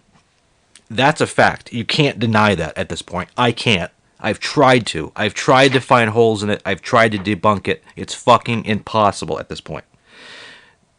And I don't believe shit. So when I tell you I believe something, like the alien invasion theory that's going to be staged, I believe it. Mark my words, right? In the next 1 to 3 years, there is going to be an alien invasion, but it's going to be staged, people. And they're going to stage it because they want to now make you afraid to leave the planet. They want you on this planet under their thumb, under your control. When you find out that we have interdimensional or, intergalaxy spacecraft that can get us to Alpha Centauri in a couple of minutes because we're using gravity waves and we're basically bending the space-time continuum to get someplace. When that technology becomes commonplace, or common knowledge, which it's starting to. We have the technology. The aliens have the technology. It's flying around our skies. It's going to be well known soon. But when that technology comes out and people can just step onto a contraption and all of a sudden be 55 light years away from here, they don't want you to do that. They want you here on this planet where they have control over every fucking aspect of your life. I even heard recently that Mars is a green planet with water and shrubs and grass and a fucking atmosphere. That Mars rover, every picture that gets taken from that Mars rover, when it gets sent back to Earth, goes through a top secret government lab, I think that's in San Diego, and then it goes to the Jet Propulsion Laboratory, where they then release it to the public. But evidently there is a fucking atmosphere on Mars. They put a red filter on all of the pictures. They digitally edit out any trees or water. But there are people, and there is a base, and there is a fucking atmosphere on Mars. There is a gigantic base, I'm hearing, on the back side of the moon, and that the moon, on a certain part of it, has a little bit of an atmosphere as well. I believe it at this point. Why do I believe it? Because the government, like the world government, wants you under control. Power is knowledge, right? Knowledge is power. They know everything. They want you to know very little. They want you to be afraid of aliens. They want you to be afraid of space travel. To think that Mars is an uninhabitable fucking planet. Alright? Because when you think that and you're drinking their fucking Kool-Aid, you're under their control. And this whole new Trump force, this whole new, outer space fucking army, it's in the same ballpark, bro. That's how they're going to get your tax dollars to pay for it, is they're going to fake, they are going to stage some kind of alien invasion. And I know it sounds fucking crazy, but just watch. Watch. Call me crazy now, but when it happens, call me up and say, Jesus Christ, dude, how did you figure that? Why? Because I'm able to think with some common sense, and there's really nothing that I won't allow my brain to believe in. If you think our government isn't doing the most craziest fucking shit behind our backs, then you're more nuts than I am for thinking of it. You really are. If you think this whole world is black and white, the earth is fucking flat, right? There's no extraterrestrial life, we don't have advanced technology, you're an absolute fucking moron. You are. Because we already have the proof there is. Remember the other day I was talking to you about the stealth fighter.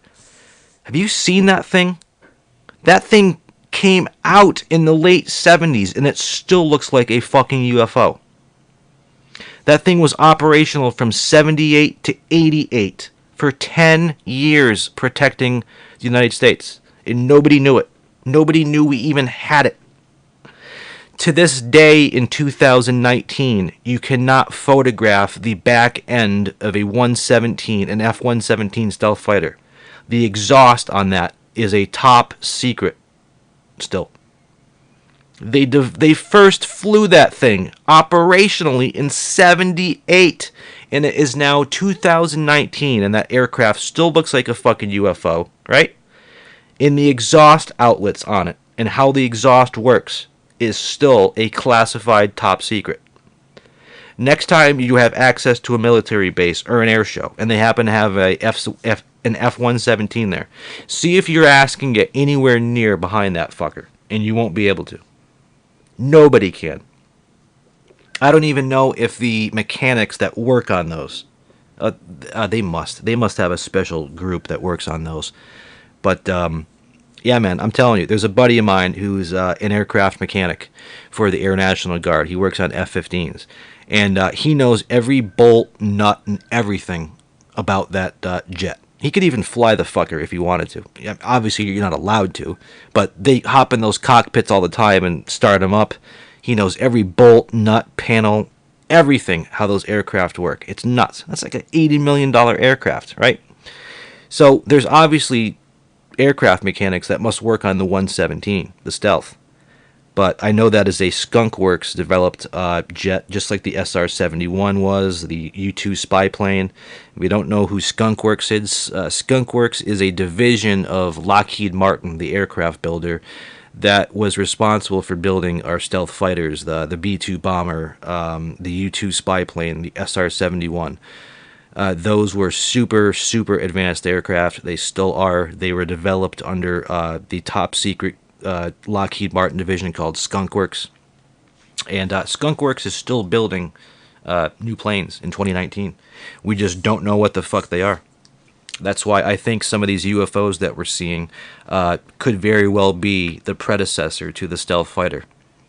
Could be the predecessor to, the SR-71. So I think some of the UFO sightings we're seeing right now could very well be new U.S. technology that's just still classified.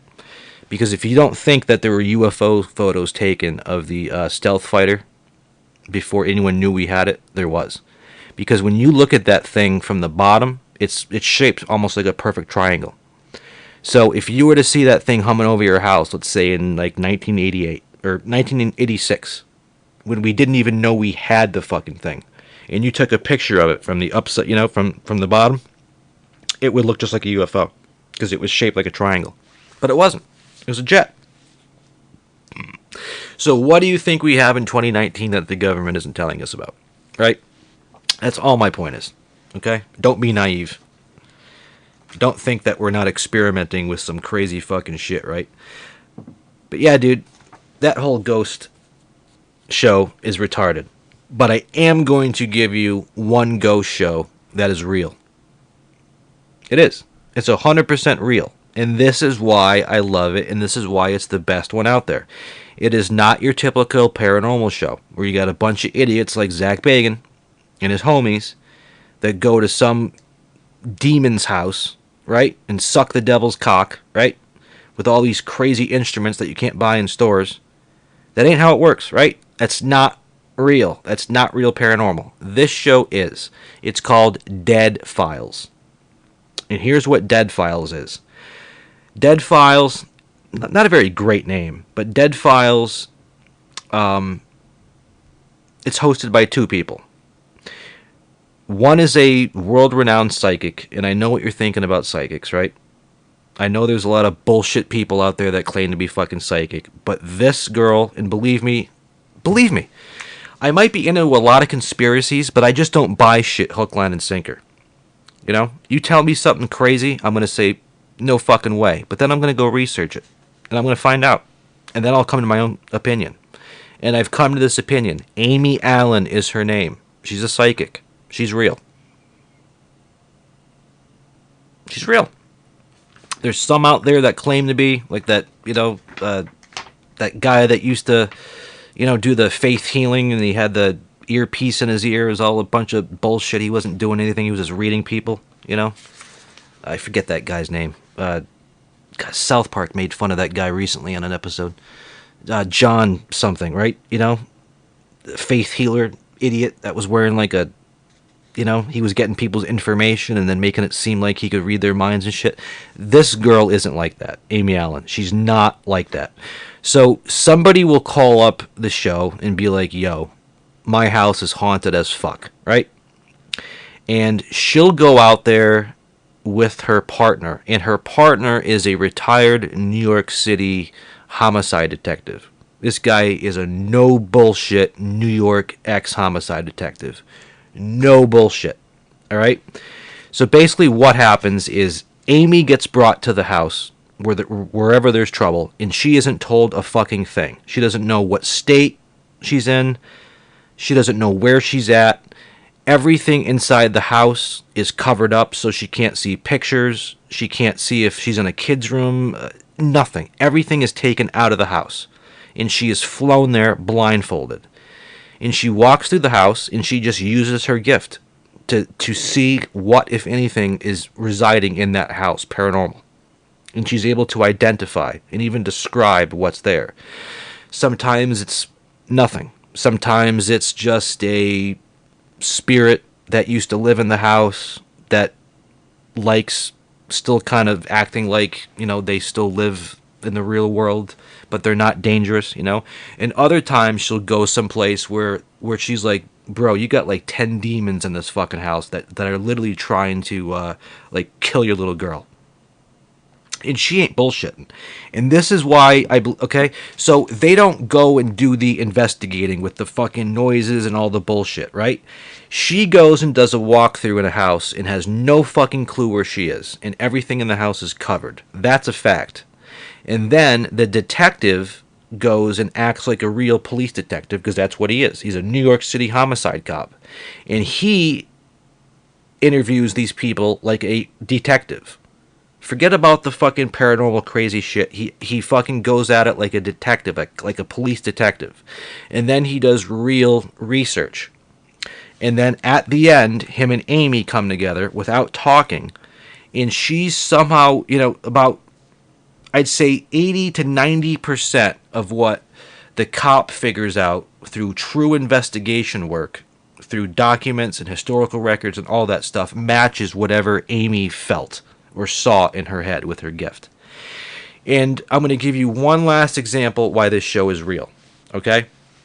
Because the people that appear on this show, like the homeowners, okay, they're definitely not actors. And Amy and this other guy, they don't beat around the bush.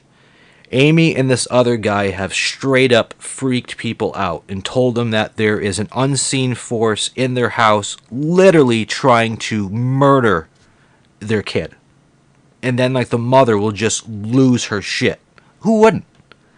Now I'm telling you, if this was a fake show, do you think that they would tell people that and like literally destroy their lives? Like, these people literally think their house is haunted, and then she comes in and says, not only is it haunted, but you have a fucking demon that is like this close to possessing your little girl. And she's totally serious about it. And these people, they freak the fuck out. And wouldn't you? So that's why I'm thinking that I'm good at uncovering bullshit and seeing through it, right? And I've really tried to break this show down and try to find an angle of how it could be bullshit. But the way that they break people's hearts at the end of that show, these people aren't crisis actors. There's no fucking way. Not even Tom Cruise, Brad Pitt, any of those fucking actors, Angelina Jolie, Charlize Theron, none of them could act as good as these real people do when they find out that they got something like supernaturally fucked up in their house trying to harm their children. They literally break down for real. And I don't think a fake TV show is going to fuck with people like that. I truly don't. Plus, he's a New York City cop, very well respected. She's very well respected. Her gifts have been proven just over and over and over again with tests. And what kind of gift does she have? This is another thing I believe in. I think every human being was born with like a sixth sense, another sense beyond our five senses. We just don't know how to use it. We don't know how to activate it. It's like a function that's in our brain, but we don't know the path to tell ourselves to turn it on or off, and we don't know how to use it. However, some people are born with that ability already switched on in their brain. They just need to develop how to use it. True fact. Okay? Every one of us has the ability to see the dead, speak to the dead, communicate with the dead.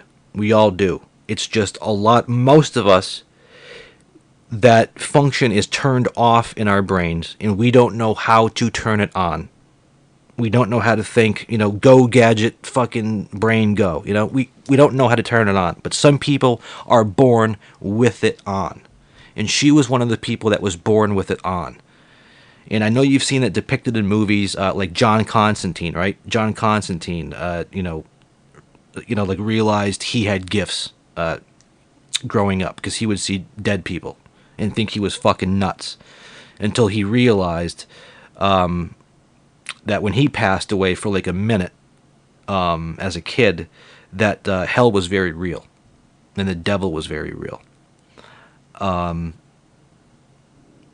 But yeah, the paranormal is real, but these reality shows make a mockery of it.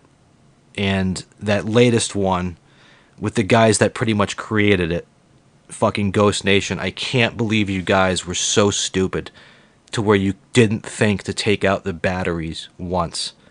That blew the entire season, and that was your first episode.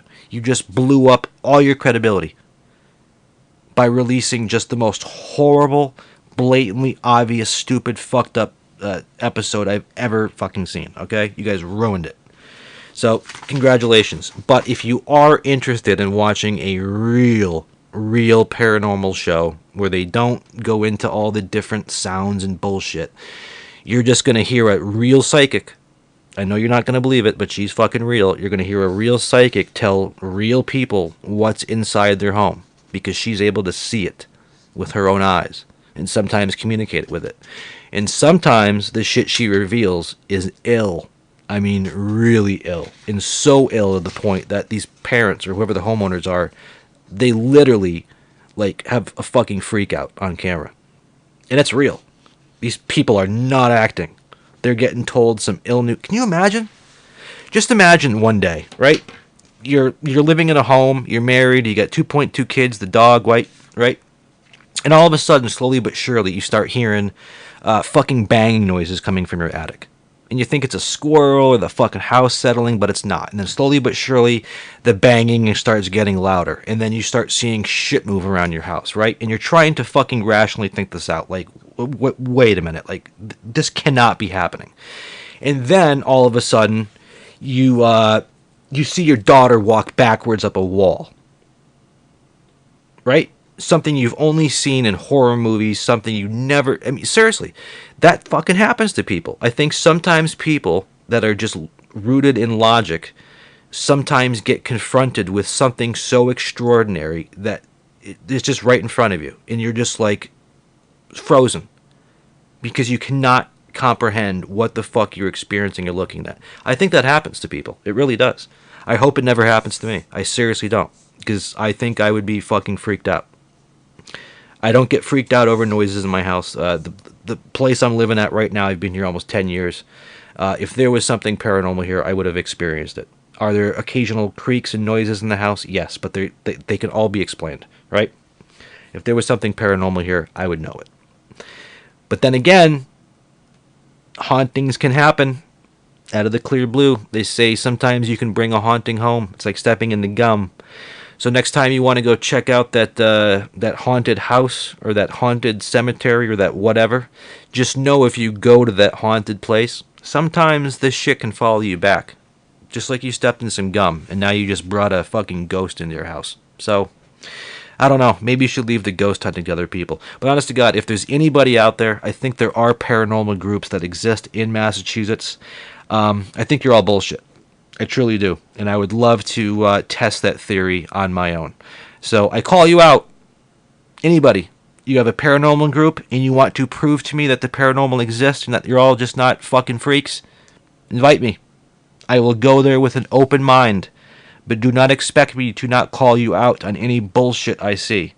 Don't take the fucking, one of these ghost box around and claim you hear fucking voices because it's scanning radio frequencies. As if those fucking voices couldn't be loaded into that fucking box that you have. Seriously, it's retarded. Why do you want to get into a, let's say metal detecting was fake, right?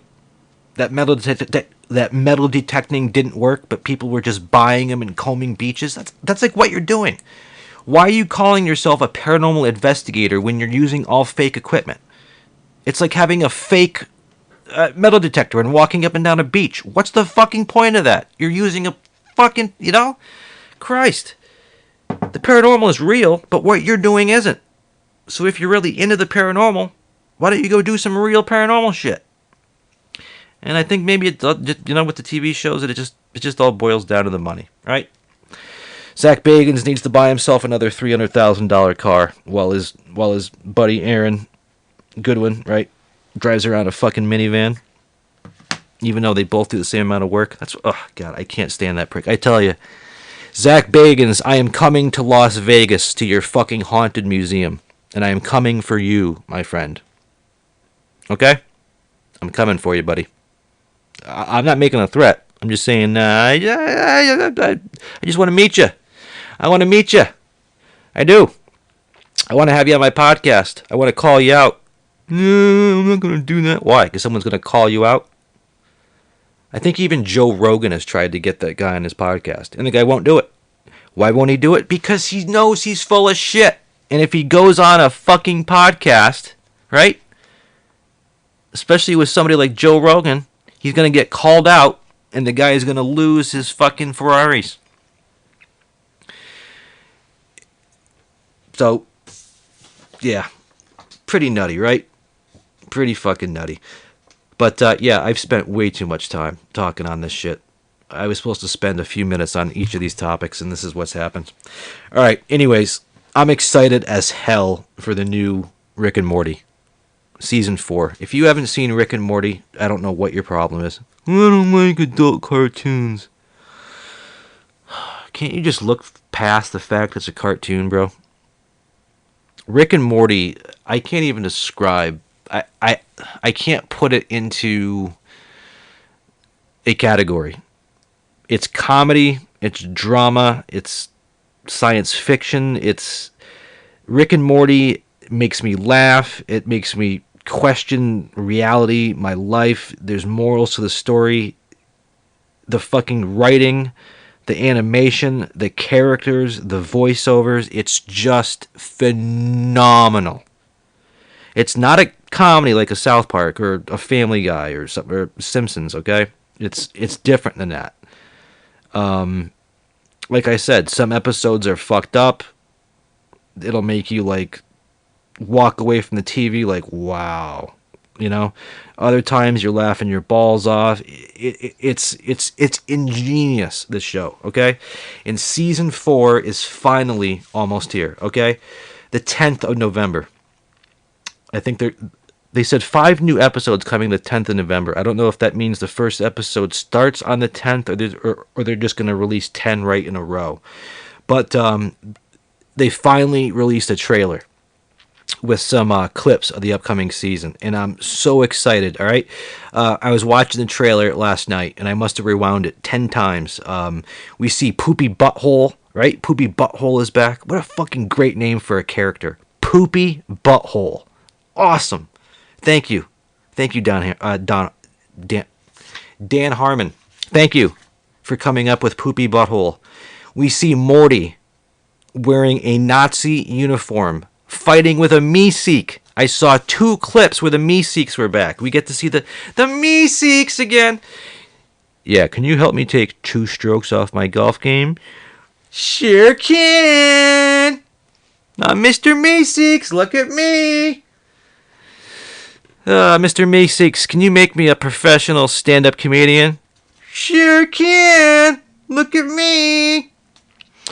So yeah, we see the fucking Meeseeks. They're back. I really want to know why Morty is in the passenger seat of their of Rick's Spacemobile with the nuts and bolts guy in the back seat while he's wearing a Nazi World War II uniform with a gun in his hand, wrestling with the Meeseeks. I cannot wait to see what the fuck that is all about, right? What else did we see? I saw an apocalyptic summer. Remember where they go back to that apocalyptic world for that rock? And Morty has the giant arm that's alive that keeps beating people up. I saw an apocalyptic summer running around. But yeah, some of the big questions I have that probably you guys have, everybody has these if you're a fan of Rick and Morty, is who is Evil Morty? Is Evil Morty Rick? Is he Rick's original Morty? Because you remember the Rick that's in the C-120 timeline that they're in right now. The very first episode, season 1, Beth said he had been gone for like 20 years. Or for, pretty much over old Morty as he had been gone, right? So obviously, whoever the Rick that was from that timeline, I don't know what happened to him, but that Rick slid into his place. And Evil Morty, who has now been elected the head of the Citadel, which is another fucking thing. What's going to happen now? Rick and Morty, they were at Atlantis, right? During the Ricklantis mix-up, when Rick and Morty were off at Atlantis doing whatever that shit was, and we saw what was happening at the Citadel. And a Morty got elected president, and not just any Morty, the evil Morty is now the president of the fucking Citadel. So who is Evil Morty? It seems logical, right? That Evil Morty is possibly Rick's original Morty. But Rick has made several statements over the seasons that a happy Morty is not good for anybody. A smart Morty isn't good. I think Rick is leading on to something. Rick is obviously versed in time travel and all that. I think Rick knows how Morty's going to turn out. And maybe that, I don't know. I think Morty probably ends up being as smart, maybe even smarter than Rick or Beth. Because obviously evil Morty, look what he's doing. He's outsmarting Rick. The Rickest Rick, right? So I cannot wait to see if that plot line gets revealed. Who is evil Morty and what is happening at the Citadel? Another big thing is Beth a clone? Jerry said, I could make you a clone, Beth, and your family would not know the difference, and neither would the clone. And then if you ever chose to come back, I hit a button and you're just back. Nobody would ever fucking know, and you can just go and explore the universe for as long as you want. And we don't know whether Beth said yes or no. Beth, later on that day, after telling her father that she made her choice, didn't reveal what her choice was, but we see later on in the episode, and even the next episode, she keeps questioning, am I a clone or not? And Rick's like, no, you're not a clone. But is she? Because she wouldn't know. Because she even said, if I was the clone, would you tell me? And he's like, no, I wouldn't. So did Beth take off? Or is Beth now a clone? A copy? I almost think she's a copy. Because you remember in that last episode of Season 3? We see a really happy Beth, and we see a really happy Rick that steps out for some pizza through the portal gun. And Jerry's actually back in the house. Like Beth's feeling sorry for Jerry again all of a sudden. I don't know. This could be a replacement Beth. But I'm hoping we get to see that. Another show I keep talking about, and you fucking people are idiots if you're not watching this show. Idiots! Emergence. It's on ABC. If you have cable, it's probably on demand. They are 4 episodes in. It would probably take you a couple hours to catch up on all 4 episodes, but the fucking show is phenomenal. The first episode was great. Next episode was better. Third episode was better. Fourth episode is better. If you haven't seen it, I don't want to give it away, but I need to start talking about this shit because I cannot believe the ending. The plot just keeps getting thicker. I love the storylines that they're adding in, and the ending of this last episode, right at the very end, right? The chief was gonna. I think she was going to tell Piper what she was, which essentially would have ended her. But when Piper somehow senses there's a fucking turtle crossing the road like a half mile ahead, that changes Joe's mind. And then we see Joe come back and tuck in Piper. I think even though the fact that Joe knows how dangerous Piper is and what she is now, she's obviously going to keep her. And, obviously, because if she had ended her, the show would have ended. But I'm telling you, that's going to come back. That's going to come back to bite her. But I think this has given us a real good look into the future of artificial intelligence, right? People think of AI and they think robot, right? They think of like the Terminator, right, from the Terminator movies, where it's like living tissue over like a metal skeleton. No. These advanced AI, like that's depicted in this movie, doctors can't tell. They can put you through a CAT scan, X-ray, doesn't matter. They can draw blood from you, you have a heartbeat, everything. Piper is undistinguishable. She is undistinguishable AI technology from human in every fucking facet. And I think that's coming. And this show gives you a little sneak peek into that and why and how it's coming. All right, sorry everybody, I just had to pause the podcast there. Johnny boy, I told you, I had a weak bladder. I drink a lot of coffee. Why do you think I talk so fast? And I spill over my words. Yeah, so Emergence is fantastic. And I don't think anybody, it's a secret to anybody now, that one of my favorite comedians, he is I look up to him.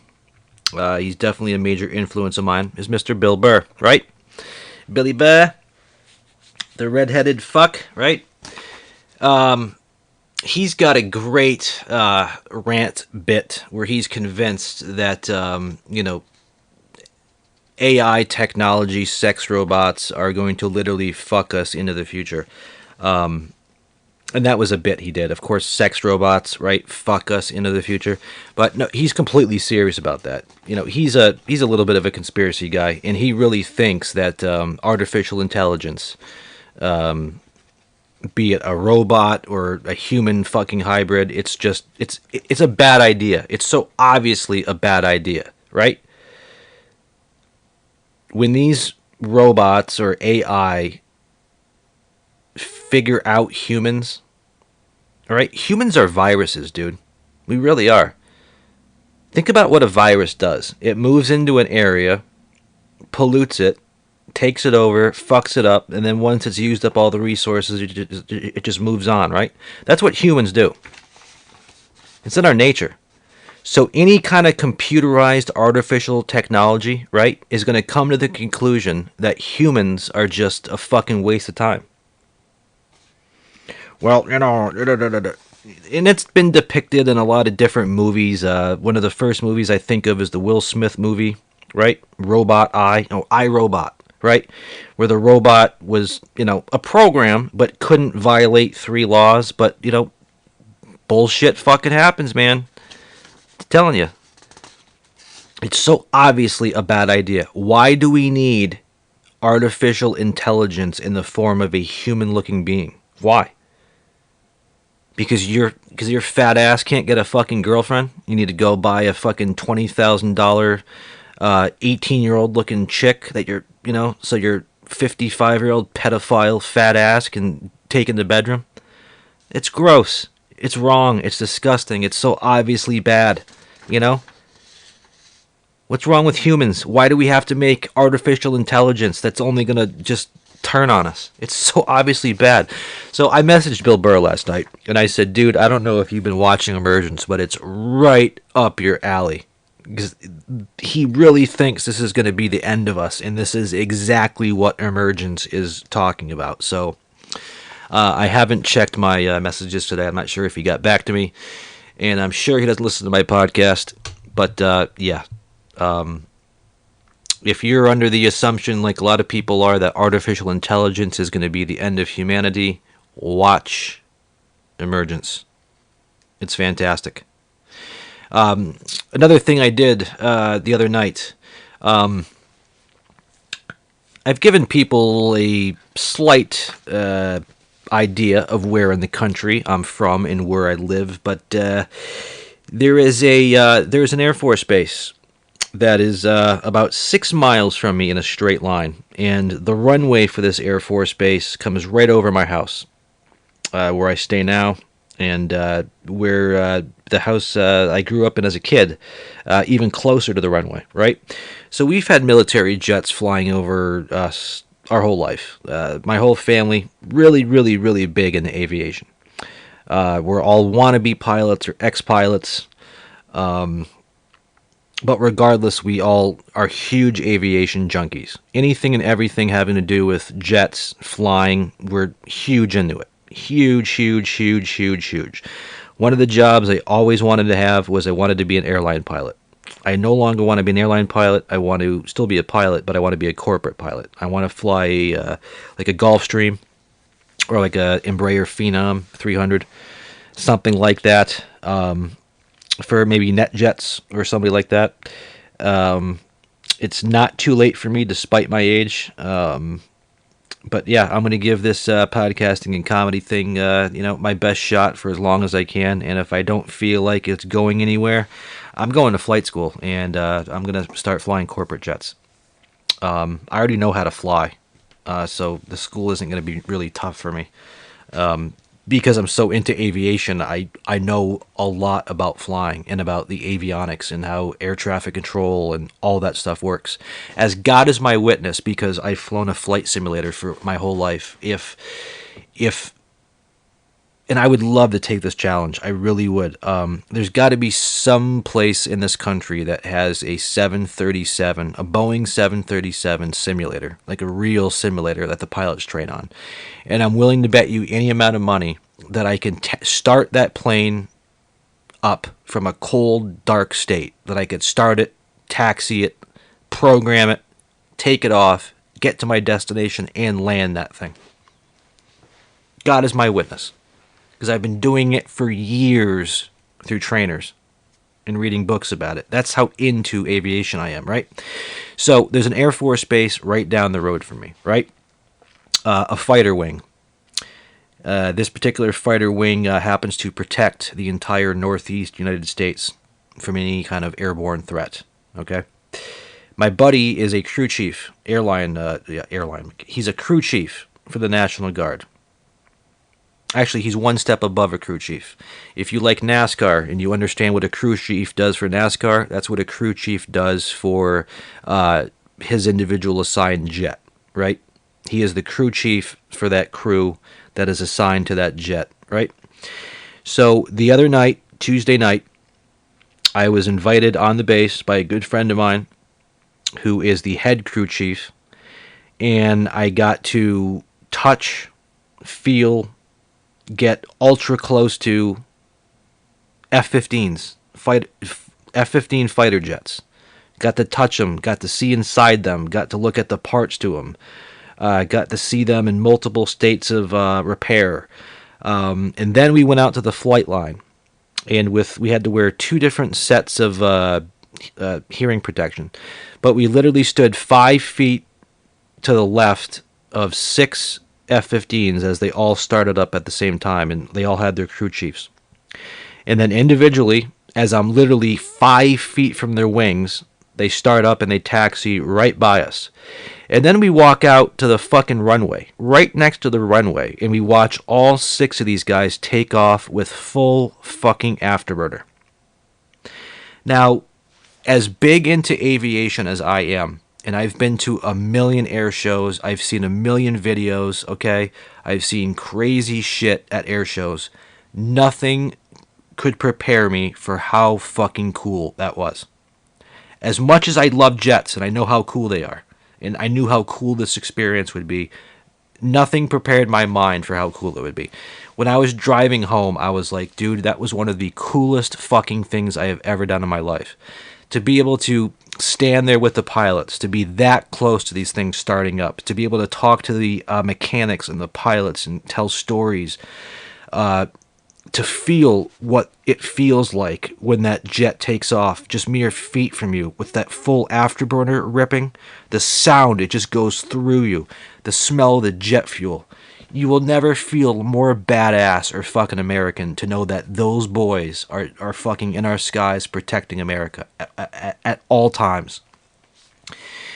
This guy, my buddy, he's 40 years old, man, and like I said, I believe he's a sergeant major in the Air National Guard, head crew chief, or whatever the step is above a crew chief, and the knowledge he had on this $80 million jet, I mean, he knew every single nut, bolt, screw, panel. I know how jet engines actually start. They get their startup power from what's called the APU, an auxiliary power unit. F-15s don't have an APU, so he was explaining to me how they start up, and he took me over to one particular F-15 that had a crew on it that was changing out one of the starter actuators, and I got to go under the plane and look up inside it and see how they were working on it. And honest to God, when I left there, I was speechless. Even though I knew about fighter jets and I've been to a million air shows and all that shit, and I knew what I was going to be doing, until I experienced it, I had no idea. And I still sit here now 3 days later just baffled that I got to do that. And I could have taken this kid up on his offer years ago and never did. But now that I've been once, I'm going to take as many people back as I can to experience it with me. It's a once-in-a-lifetime thing. So if you know anybody that works on an Air Force base or a military base that has close access to jets, try to get them to take you on the base and stand on the flight line or next to the runway when they take off. The experience is just fucking phenomenal. I can't get over it. I really can't. And that ties into another thing in that if I knew just how cool it was to live the life of an aircraft mechanic for the Air National Guard, the Air Force, Marines, Navy, I would have done it. I would have went right into the service as a kid. I would have. But I didn't know. I had no idea. Nobody told me how cool it was, and I never got to experience it.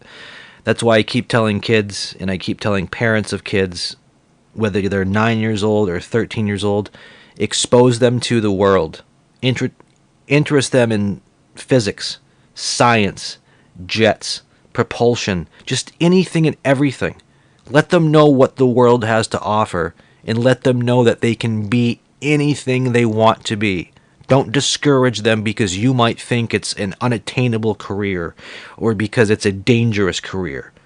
Show them what they have to offer, so that way when they get time to take their SATs and pick out their colleges, they already know what they want to do.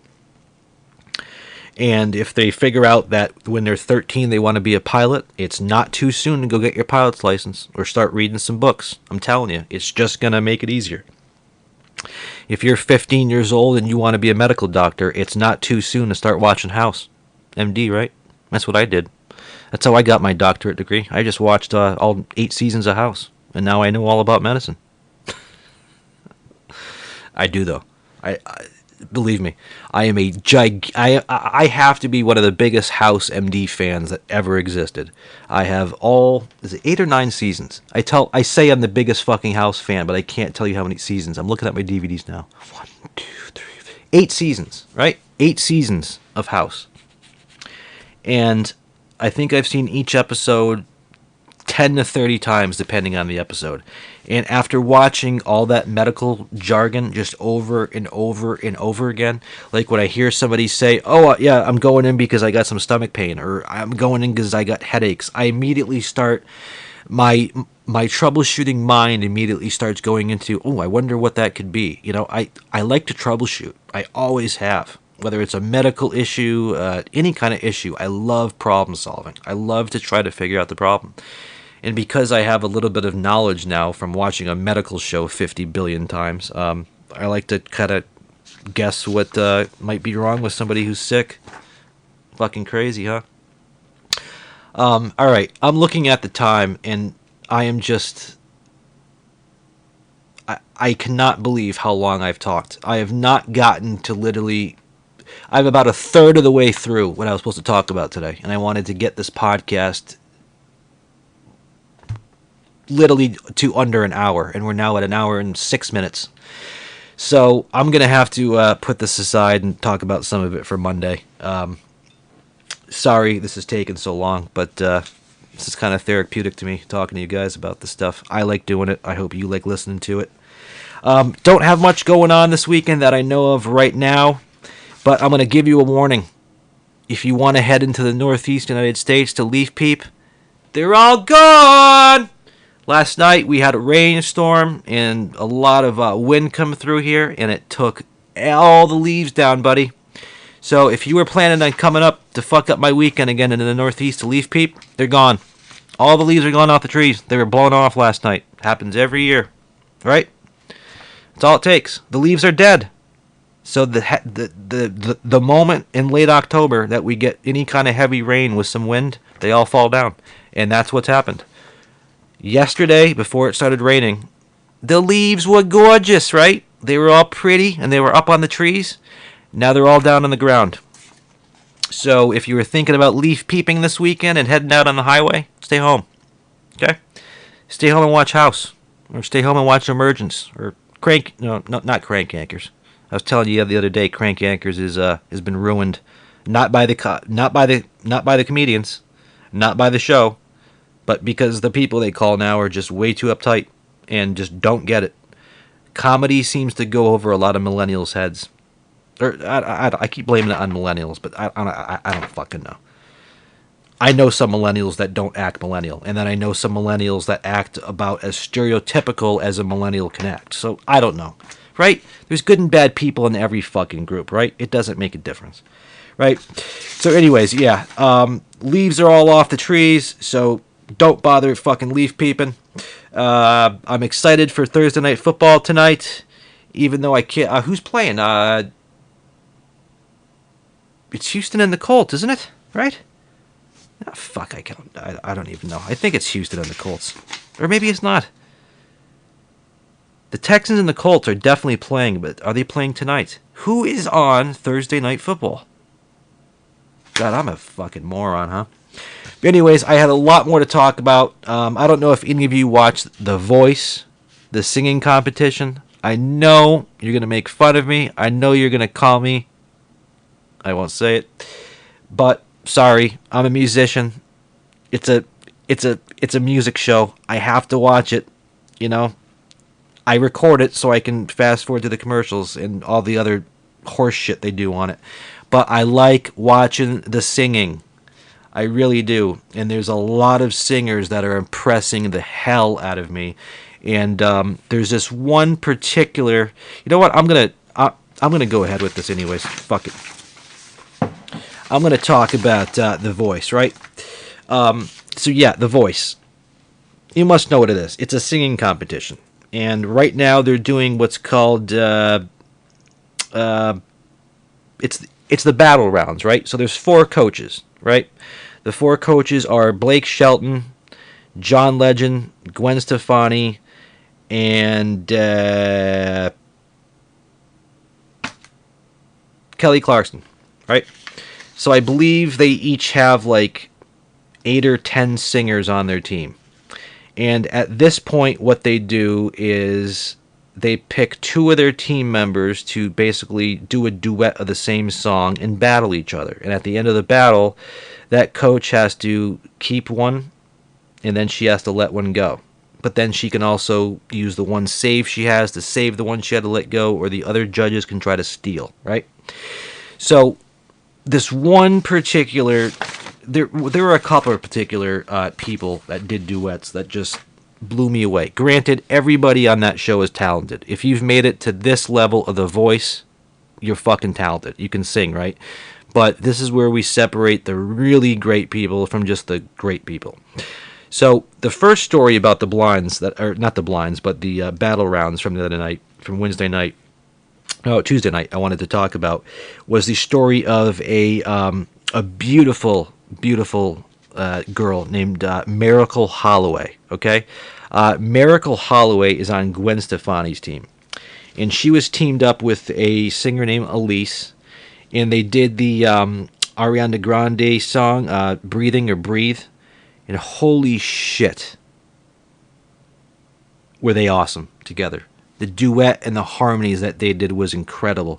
But even more incredible is this Miracle Holloway girl. She's 36 years old, right? Her voice has a tone to it that I've never heard before. I mean, her voice is just spot on beautiful, but the tone of her voice is something I don't think I've ever heard. I think she's the clear-cut winner, right? So Miracle Holloway, she's on Gwen Stefani's team. She did Breathe the other night by Ariana Grande, or Grand. I don't know if the E is silent or pronounced. But there's celebrity coaches that help these celebrity judges. And will.i.am, right, from the Black Eyed Peas, was Gwen Stefani's mentor coach for her team this week, right? So there's will.i.am and Gwen sitting there, and Miracle Holloway is in front of a microphone, and so is the other girl, Elise. And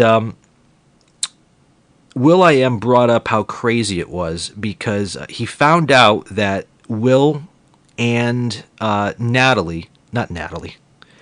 Will and Miracle Holloway actually went to the same high school in Los Angeles, 1 year apart. And even Will said this. He's like, we are equally talented. I'm huge with fuck you money, and you're not. Why? And if that doesn't tie into what I was talking about so much on the podcast earlier this week, you got 2 people, both equally talented, from the same city that graduated the same high school 1 year apart. One is in a huge group with fuck you money, and the other one has struggled her whole life. But they're equally as talented, from the same city, from the same high school.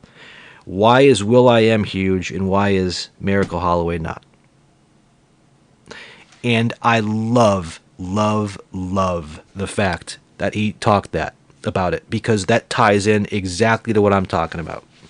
How there is so many people that came out of my hometown, from my high school, that are now in Hollywood.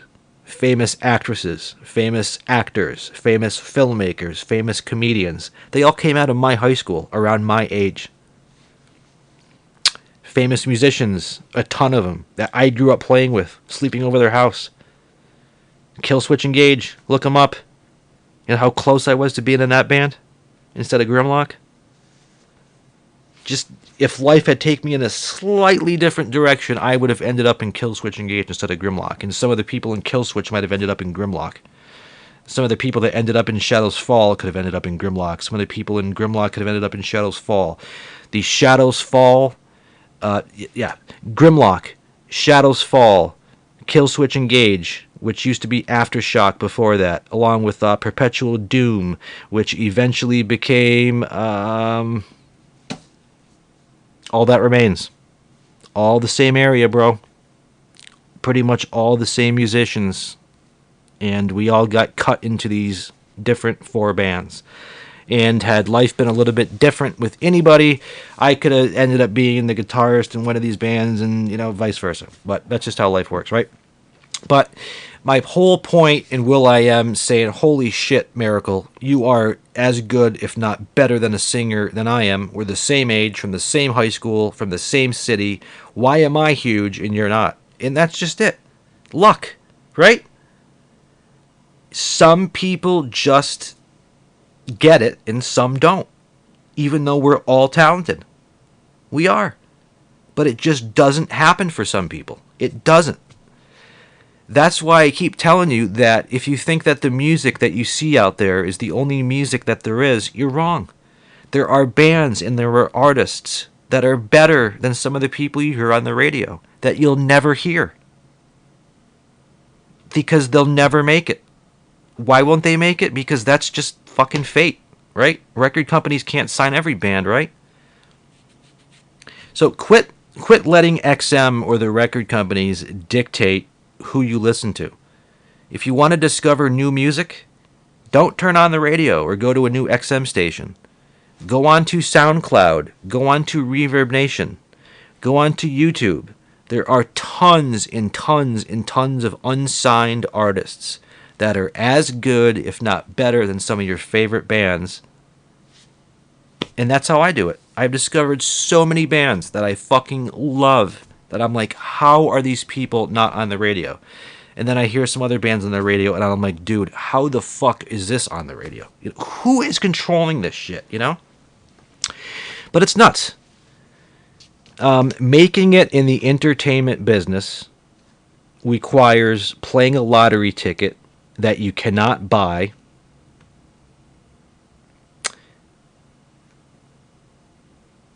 And that's just it. But you know what? You can't try unless you buy. Was I ever going to become a talk show host or a podcaster or an actor or a comedian or a radio guy or anything if I didn't put myself out there like I am now? Was I ever going to do stand-up if I didn't start doing open mics? No. You have to. Are you ever going to become a pro football player if you don't play football? No. If you think you're beautiful and could be a model, unless you start putting your headshots out there, is anyone going to know you exist? No. And don't be discouraged by the record business, because the record business is insane. Even if you are as good as John Lennon, you might not make it. Seriously. Even if you are as good as John Lennon and is writing shit as revolutionary as the Beatles, and you put yourself out there, you still might not make it. It's very, very, very possible. But don't think for a second that you aren't good enough. Because, like I'm saying, it's like hitting a lottery that you just can't, you just can't get an in on. Right? Some people have played the lottery for 40 years and have never hit $1. And then you got people like Justin Bieber, who, to use an analogy, bought a lottery ticket. He didn't even buy it. He found one on the ground and then cashed it in and won $1 billion. That happens too. And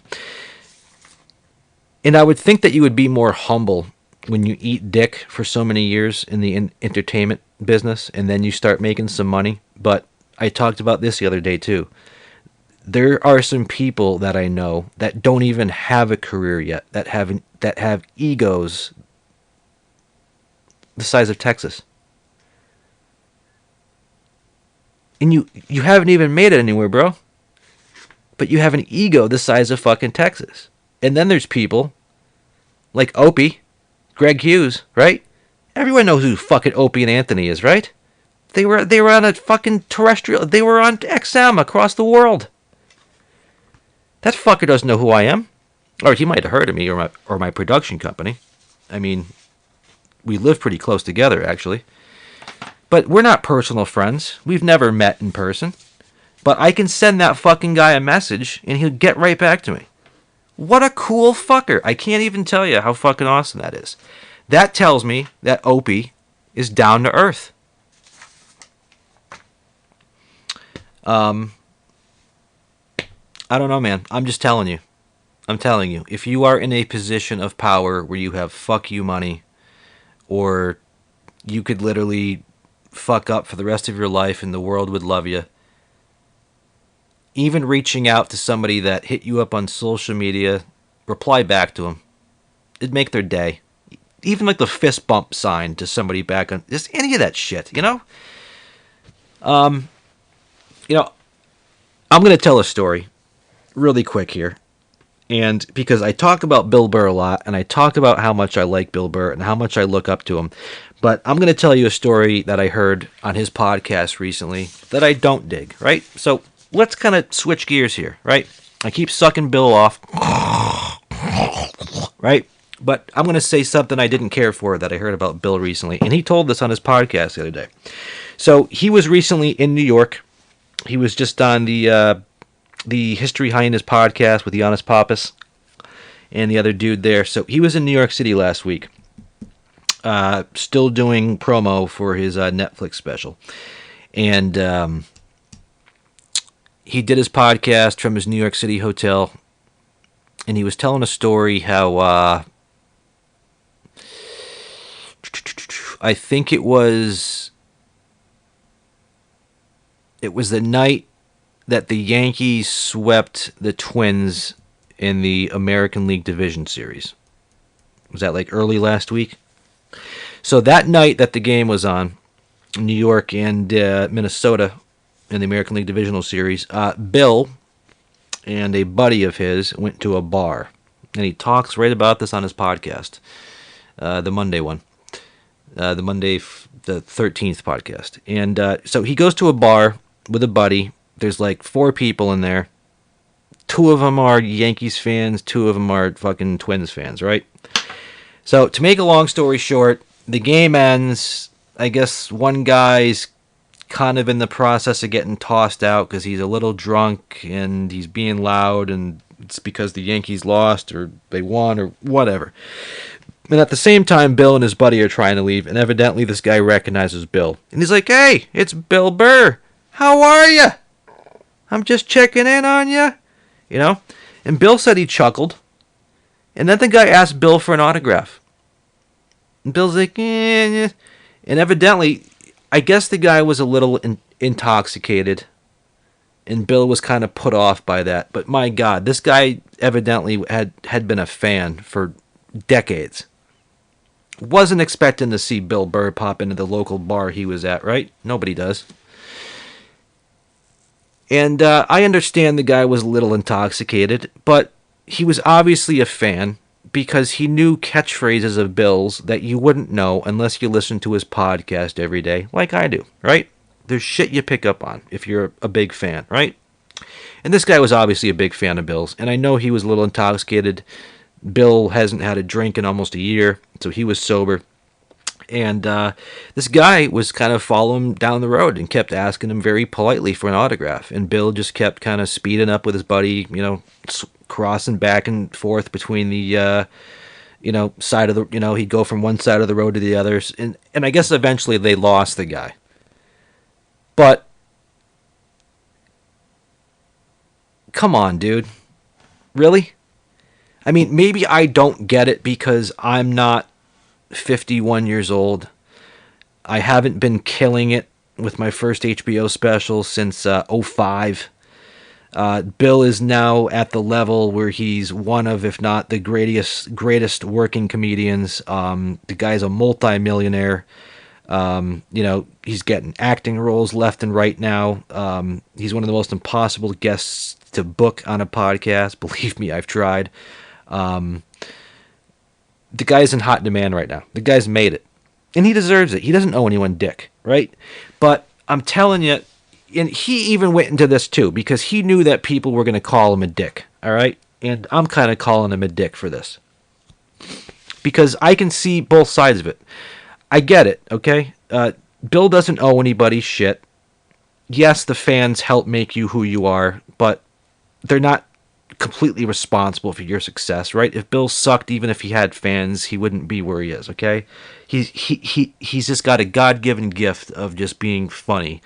Not even trying to be, just talking regularly. So anyways, the guy's been killing it for like 20 years now on the scene, but he's got a lot of fans, man. And all this guy wanted was an autograph. I understand the guy was a little drunk, a little aggressive, but come on, Bill. What are you going to beat you up? Every fucking rock star or comedian walks around with a Sharpie. Fuck, I keep a Sharpie on me for the one autograph that I sign a fucking year, right? Don't fucking tell me that you couldn't have gave this fan a fucking autograph. But that's just it. When you've gotten to the level of Bill, or Dave Chappelle, or Joe Rogan, you don't give a fuck if you start pissing off the occasional fan. Because you're like, you know what? Life is going to go on. If all of a sudden Bill Burr would somehow lose his job as a comedian, F is for Family gets canceled, his Netflix gets canceled, he just gets canceled out. He has enough money to live comfortably for the rest of his life without ever talking to any of us again. Okay? He's done. He's made it in the business, okay? He's got fucking some of the biggest people in Hollywood on speed dial now, right? He's fucking Billy Hollywood. And Billy Hollywood, walking around with the $1,000 designer jeans on, like he's humble still, right? I think that's his wife, though. His wife likes the designer shit. I was giving him shit the other night. Did you see Bill's appearance on, oh God. We could talk a lot about Bill Burr here, even though I told you I was ending this podcast like a fucking 20 minutes ago. Bill Burr was just on Lights Out with David Spade, right? And I don't know what the fuck Bill was wearing, but it was like these like brown colored pants and this brown colored shirt. But the camera angle that they had on him, I have to go back and pull this up and then send him the clip just so I can razz him up. But you know how pasty, pale, and gingery Bill is, right? So for some reason, the bottom of his shirt was open a little bit, like it wasn't covering his stomach. And when the camera was looking up at him when he was seated across from Spade, you could see his stomach, and it was like blindingly white, and it wasn't even flat. You could tell he had a little gut going. It was so awful looking that fucking pasty, pale, gingerish, just blinding fucking stomach looking back at you. It was so bad. So that's just the thing. I know you got fuck you money, Bill, and I know you're popular, and I know you're probably getting a fucking millions of dollars for your Netflix special. But let me tell you, bro, when you shit, it stinks. When you fart, it stinks. When you wake up in the morning, your breath stinks. You're pasty, you're pale, Quit. You know all too well, Bill, that you're no better than anybody else, dude. In that you got a lot of fans. You were a fan one day of comedians, weren't you? Didn't you look up to anybody? Give the fan a fucking break, man. I mean, or just don't tell that story on your podcast. I know you're trying to be real, but if I had a lot of fans and I told my other fans that, I just didn't feel like signing a fucking autograph tonight. I mean, look at how simple it is. I'm going to give my autograph right now. Thanks. How long did that take? 2 seconds? And it just made that fan's night, keeps him a fan for the next 20 years. But Bill has to, run down the street and ignore the guy. Come on, Bill. You're better than that, bro. I know you don't owe anybody anything, and I know you're at the level where every fan can get pissed off and cancel you, and you don't give a shit. But I'm telling you, man, there are a lot of people out there that really look up to you, that really respect you, and it would be life-changing to shake your hand, or maybe even get a reply back from you on social media, or an email back from you. Don't think for a second, dude. Seriously. I know you're a superstar now, and you're out in Hollywood, and you're living the life, and you got a wife, and you got the kid, and all that. And I'm happy for you, brother. I really am. Nobody deserves it more than you. It's just I can't stand egos, and I can't stand when people just forget what it was like to eat dick and forget where they came from. You know, Bill didn't move down to New York City to start his stand-up career until he was 33 years old. Just 7 years younger than I am right now, starting out mine. So he knows.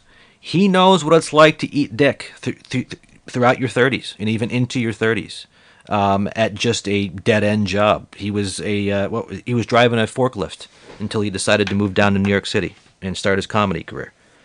So Bill knows what it's like to come from a low to middle class family with, you know, brothers and a strict father.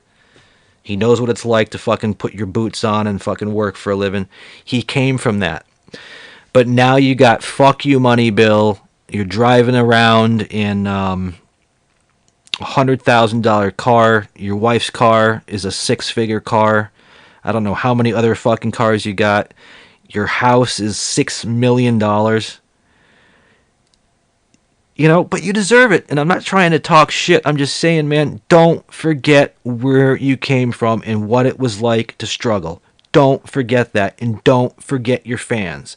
And don't think for a second that there aren't passionate people out there that truly care about you and that aren't crazy fans that would get a kick out of, you know, you being cool back to us. Whether it's through a return email, through responding to a funny, you know, Instagram we sent you, or anything. You know, look what Opie just did for me. I sent Opie a message, and 30 seconds later, the guy wrote back. And then I wrote him back, and he wrote me back. Then I wrote him back, he wrote me back. What a cool fuck. Honest to God. Who makes time for that? I'm telling you, Opie, what you just did for me, you know, just treating another human being like another human being, not because you're just automatically better than them. So, Bill Burr, I love you. There's not a lot of shit that you've ever done that I've ever seen that I didn't agree with, but you telling your fans a story how you were just kind of just too lazy or too annoyed to sign an autograph for a longtime fan that obviously was a real true fan because he knew all your little sayings, the checking in on you, and how are you, and the ladies, and all that other stuff. That's not cool, man. And speaking of Bill Burr, I was actually defending him recently. If anyone's seen Bill Burr's appearance on Theo Vaughn's this past weekend's podcast, happened a couple weeks ago. Everybody knows that Theo and Bill were like oil and water. They just didn't mix. Just two completely different comedic minds on different wavelengths. Theo wasn't picking up what Bill was putting down. Bill wasn't picking up what Theo was putting down. I watched the whole podcast, and I was thinking to myself, man, this is pretty awkward. I was like, if this is how Bill is on Theo Vaughn's, there is no fucking way he will ever go on Bobby Lee's podcast. I know Bobby Lee's been trying to get him on the Tiger Belly podcast, but we all know that Bobby Lee is really funny and really out there and really crazy, and I think just a little bit too much for Bill. Bill tried to give Theo Vaughn a try, and ever since that came out, okay, so a couple days later, Theo Vaughn did a recap video that he released to YouTube where he actually talked about how awkward he felt in that interview. And then since then, somebody made a compilation video of all the best of awkward moments from that interview. And then people are taking it one step further on YouTube, and they're doing reaction videos to the compilation of the most awkward moments from that interview. And there's a lot of people, for the first time that I can see, actually talking shit about Bill Burr. And some of the shit I keep hearing is that his wife has changed him. He now acts like he's a struggling black man.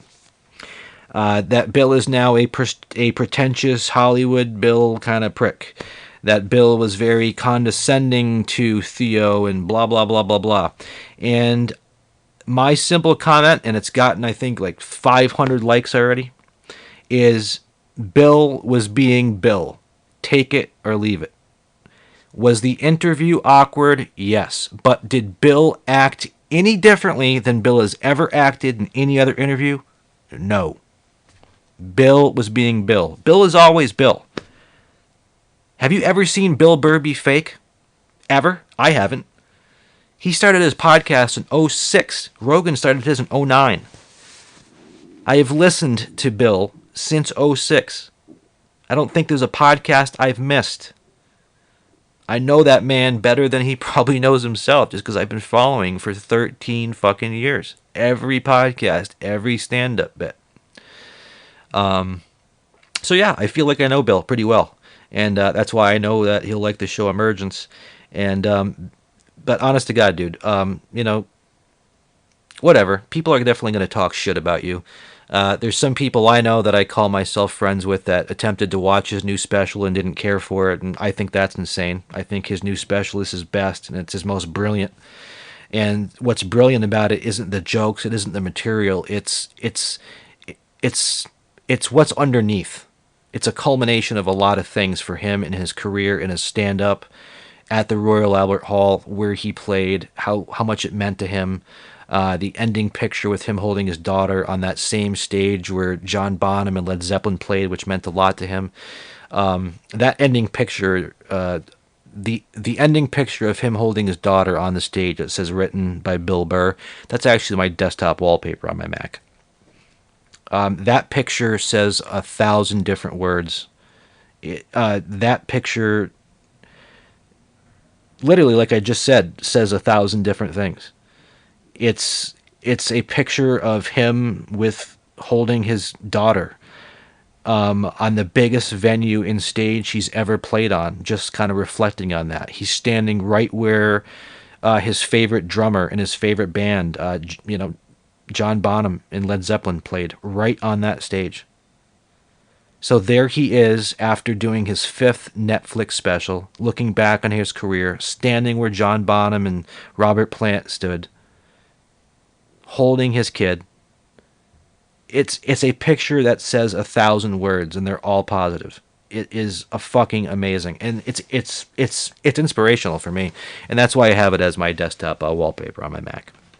It's inspirational. It really is. So yeah. So I went on and defended Bill, saying that Bill didn't act any differently than Bill has ever acted on Theo Vaughn's podcast. All right? He didn't. He's just Bill being Bill. Take it or leave it. Bill is Bill.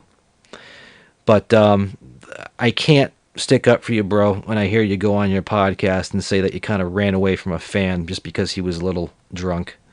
You know, it sounded like he was a happy drunk. You were standing right there. A signature, you know, have you ever seen Bill's signature? It's 2 sloppy B's. And I just showed you a few minutes ago with a marker how quickly you could sign that BB and just be out of there. 2 seconds, gone.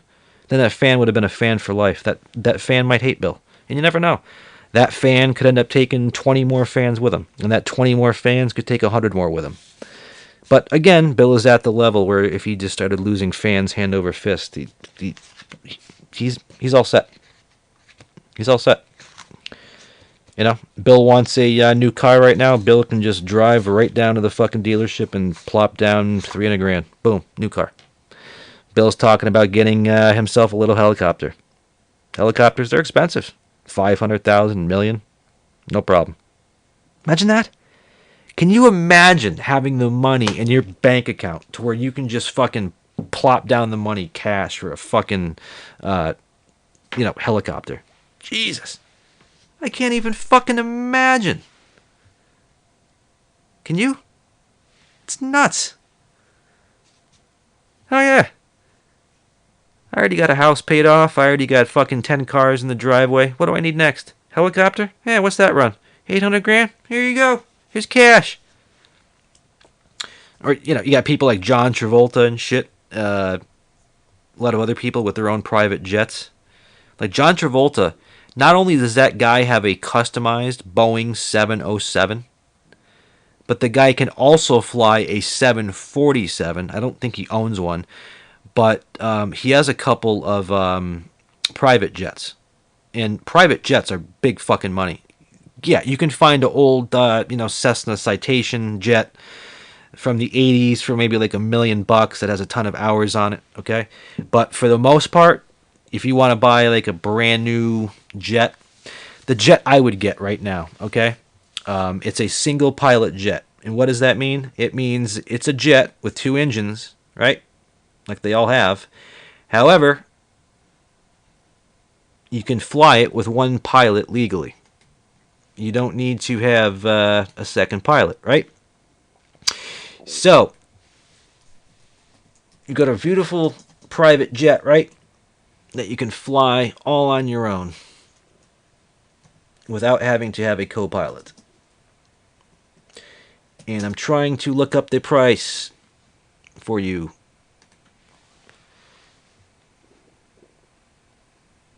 There you go. A new Embraer Phenom 300 has a list price of $9 million.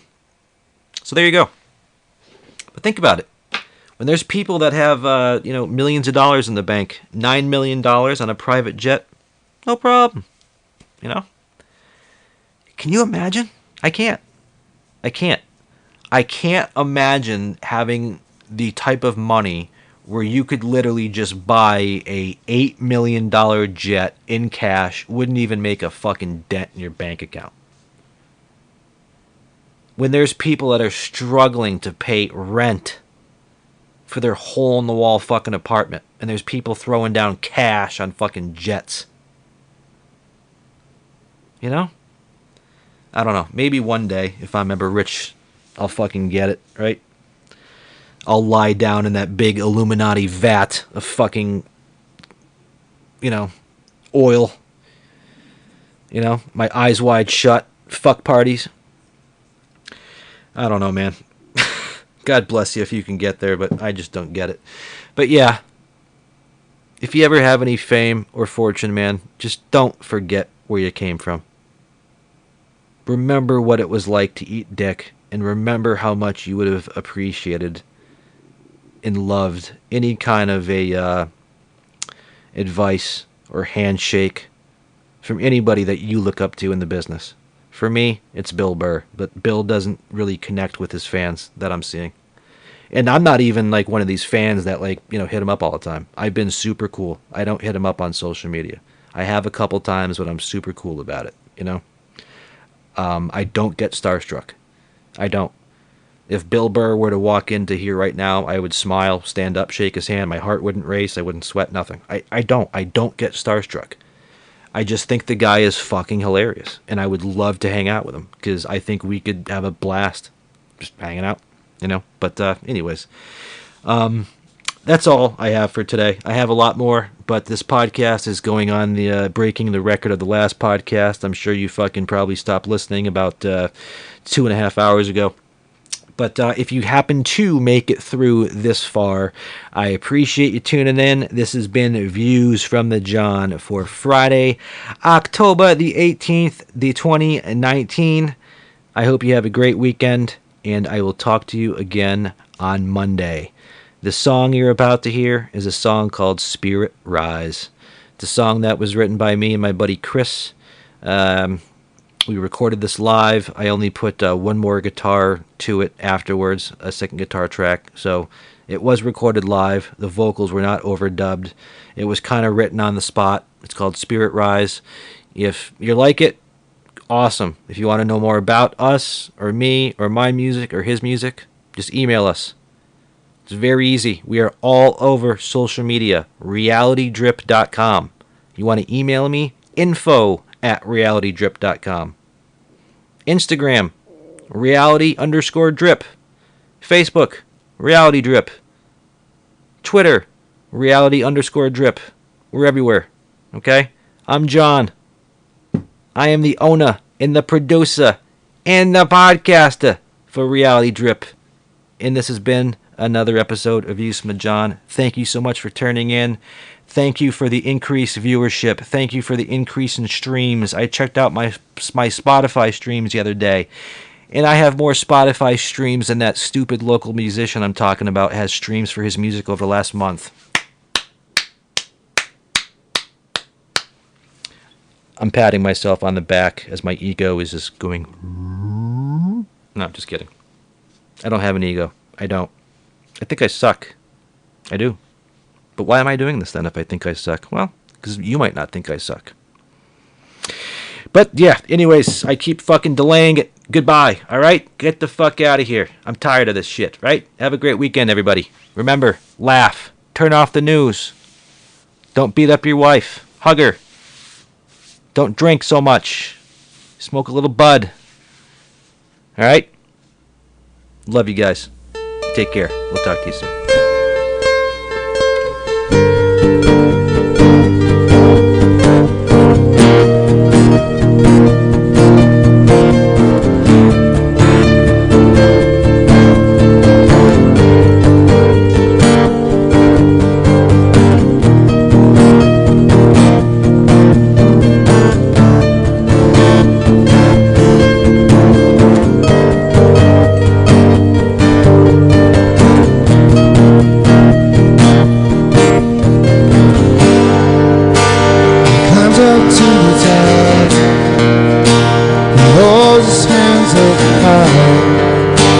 Sunshine's victory, open third eye, but still his voice gets lost. He can't forget the day when the mountain blew to him, the river washed away anger, brewing, pains expanding. He can't accept it from where he's standing.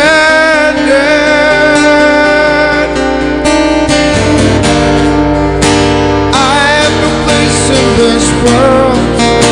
My spirit caught between. I have no place in this life.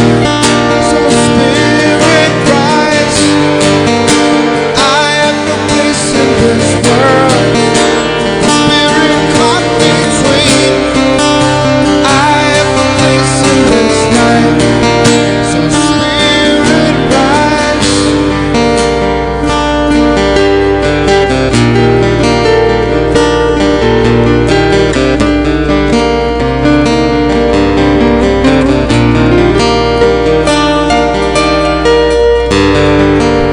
Step outside myself, try to see the scheme.